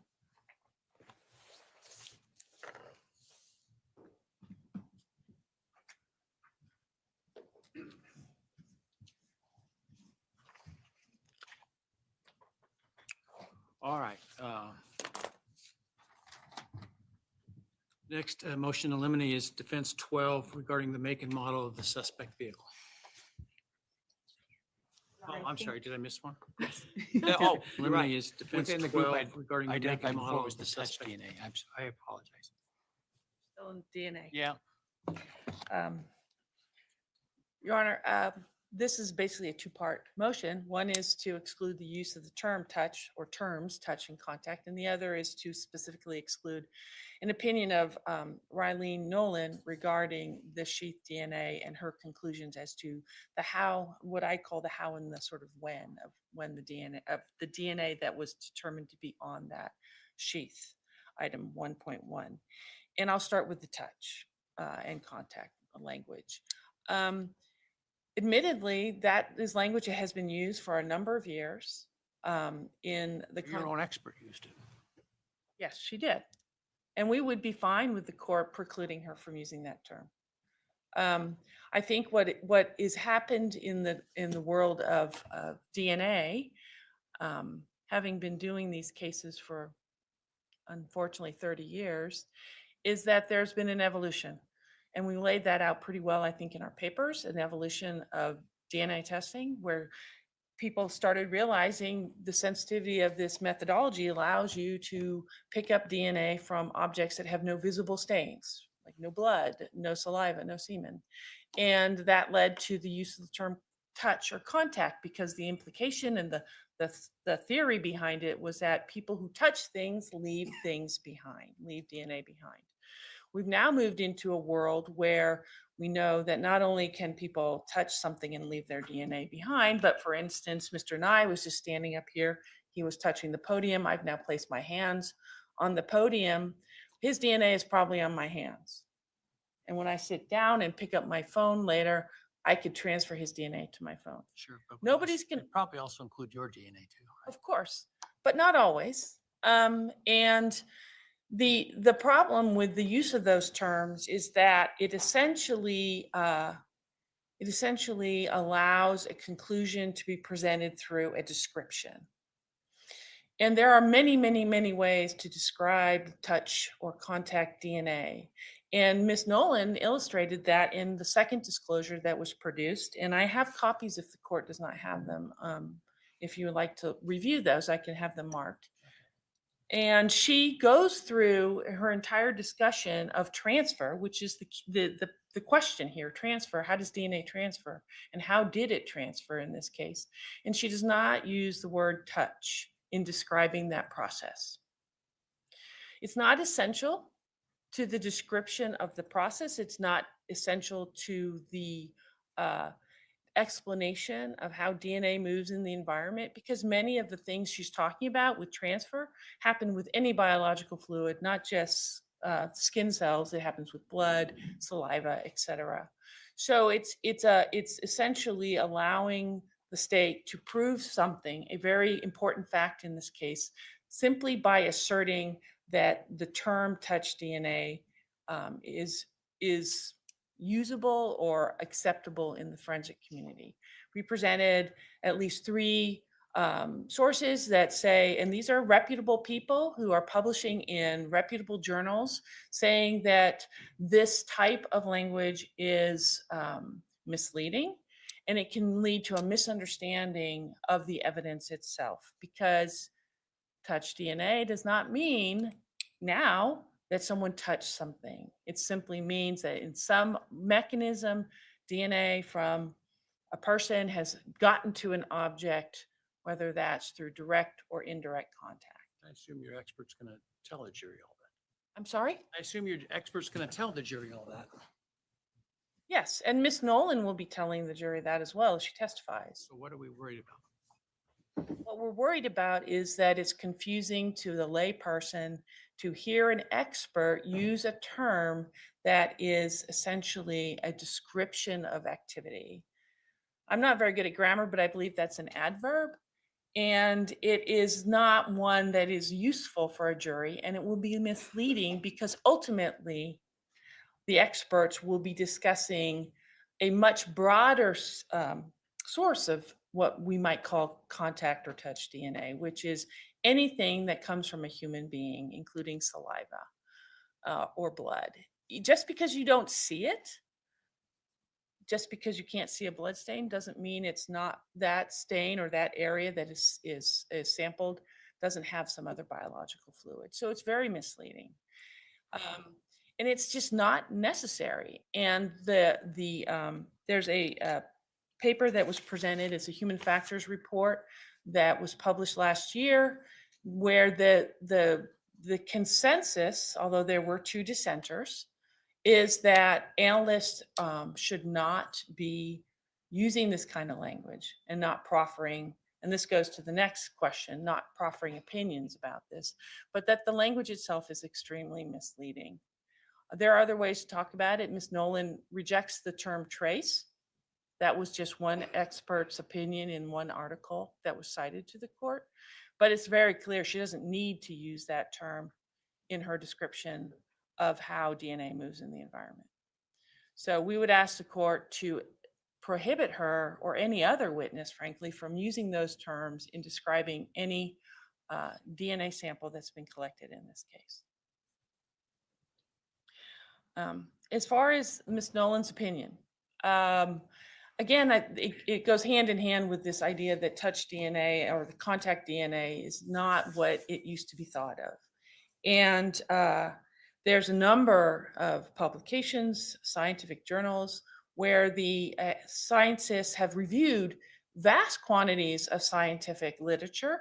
I think I counted up over 300 articles in the 2 were reviewed by the 2 articles that were cited in the moving papers that say that there is really no way for a particular analyst in a particular lab to determine how and when DNA was placed on an object when you don't have any facts behind it. In other words, unless you see something or you know something, you have facts of the method of transfer, it's not possible.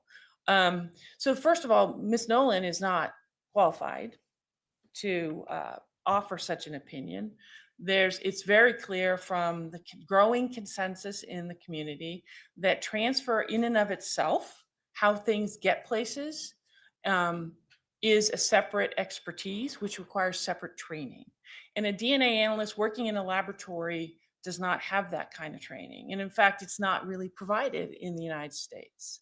There is a paradigm in Europe that is being used, but it's not been accepted or used here in the United States at this point, which is the concern from some of the experts who were on the human factors report. But Ms. Nolan is not at all qualified. If you review her CV, which was part of, I think, the first disclosure in December of last year, going through the list of courses that she's attended, none of them are specific to transfer. And in her affidavit that was supplied to the court, she discusses attending some presentations at a recent meeting where there was discussion of transfer, where some unnamed individuals disagree with this idea that it's not something that should be testified to. But I think there's that her presentation, and this is what the court has to consider, the facts presented by the state in support of their opinion, is not supported by anything other than this vague statement, well, some people don't agree with this position. We don't know who those people are. The state and Ms. Nolan have presented no particular scientific articles that support her opinion. And she has presented no specific training to take her from an expert around DNA testing, which no one is suggesting she is not, to an expert on the how and the when of transfer in this particular case.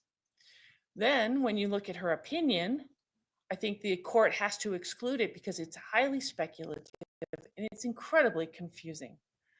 She first states that the consensus in the community is that you cannot determine when and how DNA moves onto a particular object. She says that without any qualifications, that the science doesn't support that. She then proceeds to say the DNA on the sheath could have gotten there through indirect transfer, meaning it was not placed there by direct contact of a hand, for instance, with the object. And then she goes on to say, but because of two facts, the quantity and the fact there's a single source, I believe it got there through direct contact. She offers this court absolutely no information to support that. She doesn't. Other than those two things. I'm sorry? Other than those two things. Well, yes, those are two facts, but those facts and the meaning of the facts are relevant. We cited a number of cases that talk about expert witnesses and speculative opinions. And our position is that this opinion is so speculative and so confusing that it shouldn't be presented to the jury, in great part because Ms. Nolan does not present this court with anything to support her conclusion. She's basically saying the science says I can't do this, but I think I can. If we were in a different place where we had some articles to support her conclusion, if there were articles to support the fact that the amount of DNA or the fact that it's a single source sample is probative of that the scientific principles and methods of DNA testing support that, then we'd be in a different place. But that's not where we are. We're here with a naked opinion with no foundational facts to support it, other than Miss Nolan's training and experience. And while training and experience is a relevant consideration for this court, we don't even know what training and what experience she's relying on. We don't have any indication that the lab has done any studies internally about this question. We don't know what literature she's been reading. And frankly, even though she attended this meeting that was held in February, where the proceedings are online and available, she didn't bother to let the court know who spoke and what they said. So I think the reason is because she doesn't have any support for this. And it's going to be incredibly time-consuming, not only to cross-examine her, but to present evidence to rebut her opinion. And given the speculative nature and the sort of both sides of it nature, I think the court has to exclude it.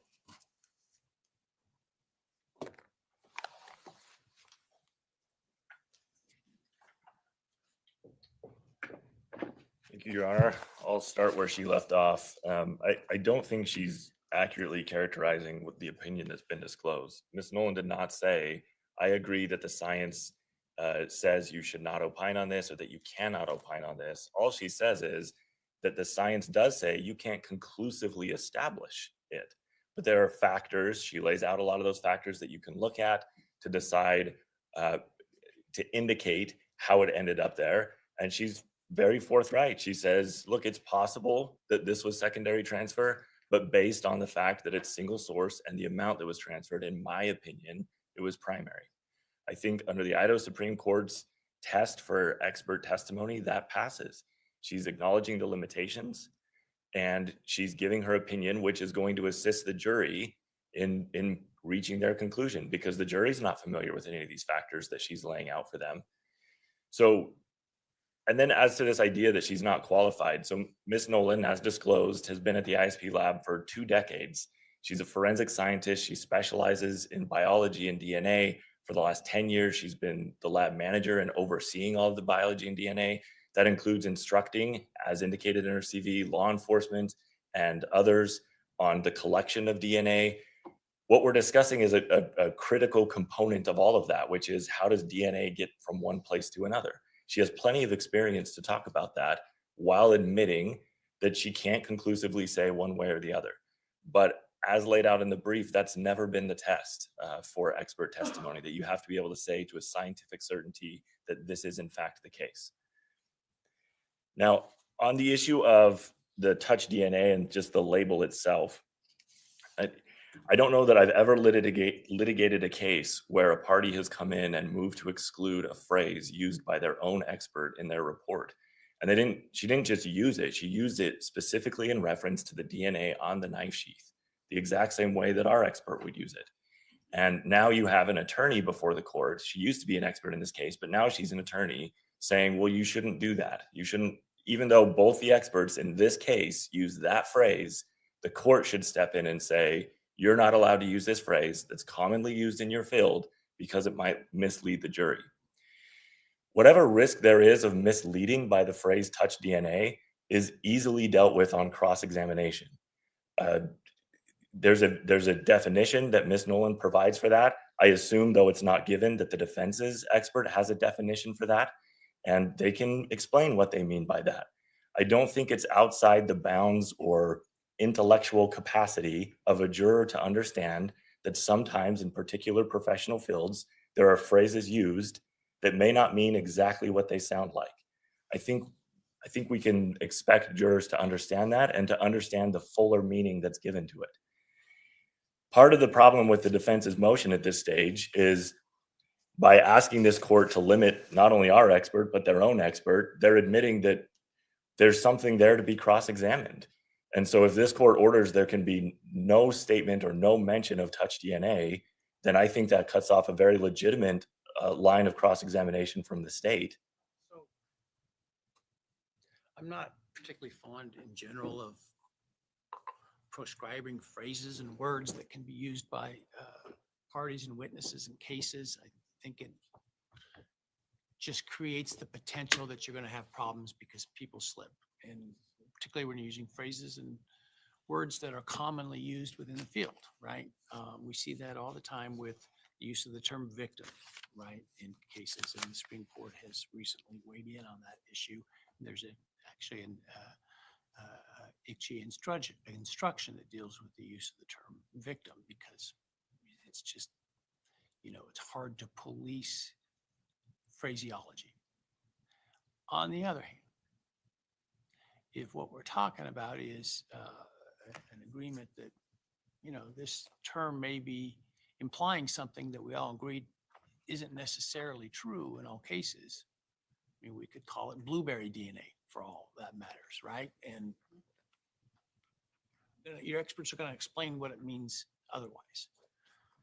What's the concern here if we say, let's try not to call it this? Other than accidental violation, and now somebody's asking for a mistrial, right? I mean, that's one of my concerns. So in reality, that's really the state's only concern is we don't want to get in a situation where there's a word that's off limit, and because she uses it, the defense expert uses it, it slips out at one point that suddenly we have a motion for a mistrial because there was a violation of this court's order. As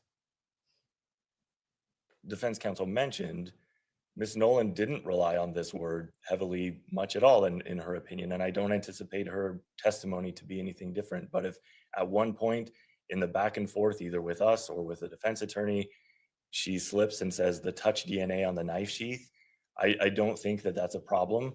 And I don't think that it's something that this court should restrict. I think both of these experts felt comfortable and wanted to use that phrase. That's why they used it. I don't think it's superfluous. I don't think they just said touch to say touch. I think to them it means something, and it's accurate to use it in this case with respect to the sheath. But certainly the state has no problem encouraging Ms. Nolan to avoid that word to the extent it's possible. Thank you. Thanks, Your Honor. Just a quick response. Language is important, and language in science evolves and changes. Ms. Nolan and Dr. Ballard, our expert, are scientists. They present themselves as experts. And I think that scientists should be held to a slightly different standard than the average witness. And the use of language, as this court pointed out to me early on when I first stood up here, is really, really important. And I am confident that Ms. Nolan can restrain herself from using that language. And I'm confident that all of the parties can ask questions that do not elicit that kind of information or use those words. And I would encourage the court to restrict the use of those words for this proceeding. As far as Ms. Nolan's opinion, no one is asking for certainty. Nobody expects scientific certainty. That is not our position. The question is it supported by the science that Ms. Nolan is essentially testifying about? And the answer to that is no. Her personal opinion is not science. It is a personal opinion. And if the You're relying on a scientific report to which there were dissenters. yes, but the dissent was not about the content of the recommendation. The dissent was, we don't have any options, and maybe we shouldn't be requiring trainings that are not particularly available in the United States. That is the nature of the dissent. And But in support of the idea that this testimony shouldn't be precluded by these people. I'm sorry, I couldn't. But in support of the dissent, in support of Yes. opposition to a scientific consensus that this testimony should not be presented. That's correct, but I don't think that the court has to rely on a 100% consensus of the community. I think that the evolving understanding of the science and the scientists in this area and of the people who are actually publishing work is highly relevant to whether or not that kind of opinion is actually acceptable anymore. And I suppose that the question of admissibility might revolve around a more like a Daubert standard. But given that we have not had the opportunity to see these opinions until so recently, that was not something we were able to do. The Supreme Court has specifically rejected the Dover standard. Well, I'm new to Idaho law, Your Honor. That's why I suggest Daubert. But that kind of analysis, I think, is the same type of analysis that this court has to do, as sort of essentially a gatekeeper to make sure the jury is hearing reliable evidence.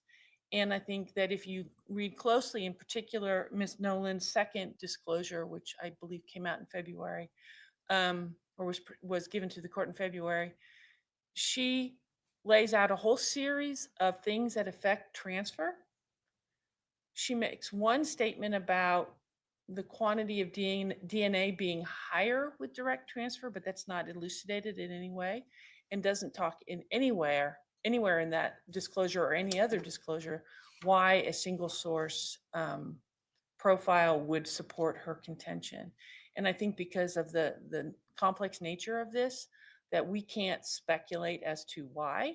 It may make logical sense, but I'm not sure it makes scientific sense to speculate, which I think is what we are prone to do. And as I think the Idaho courts have said, the court's not supposed to substitute its judgment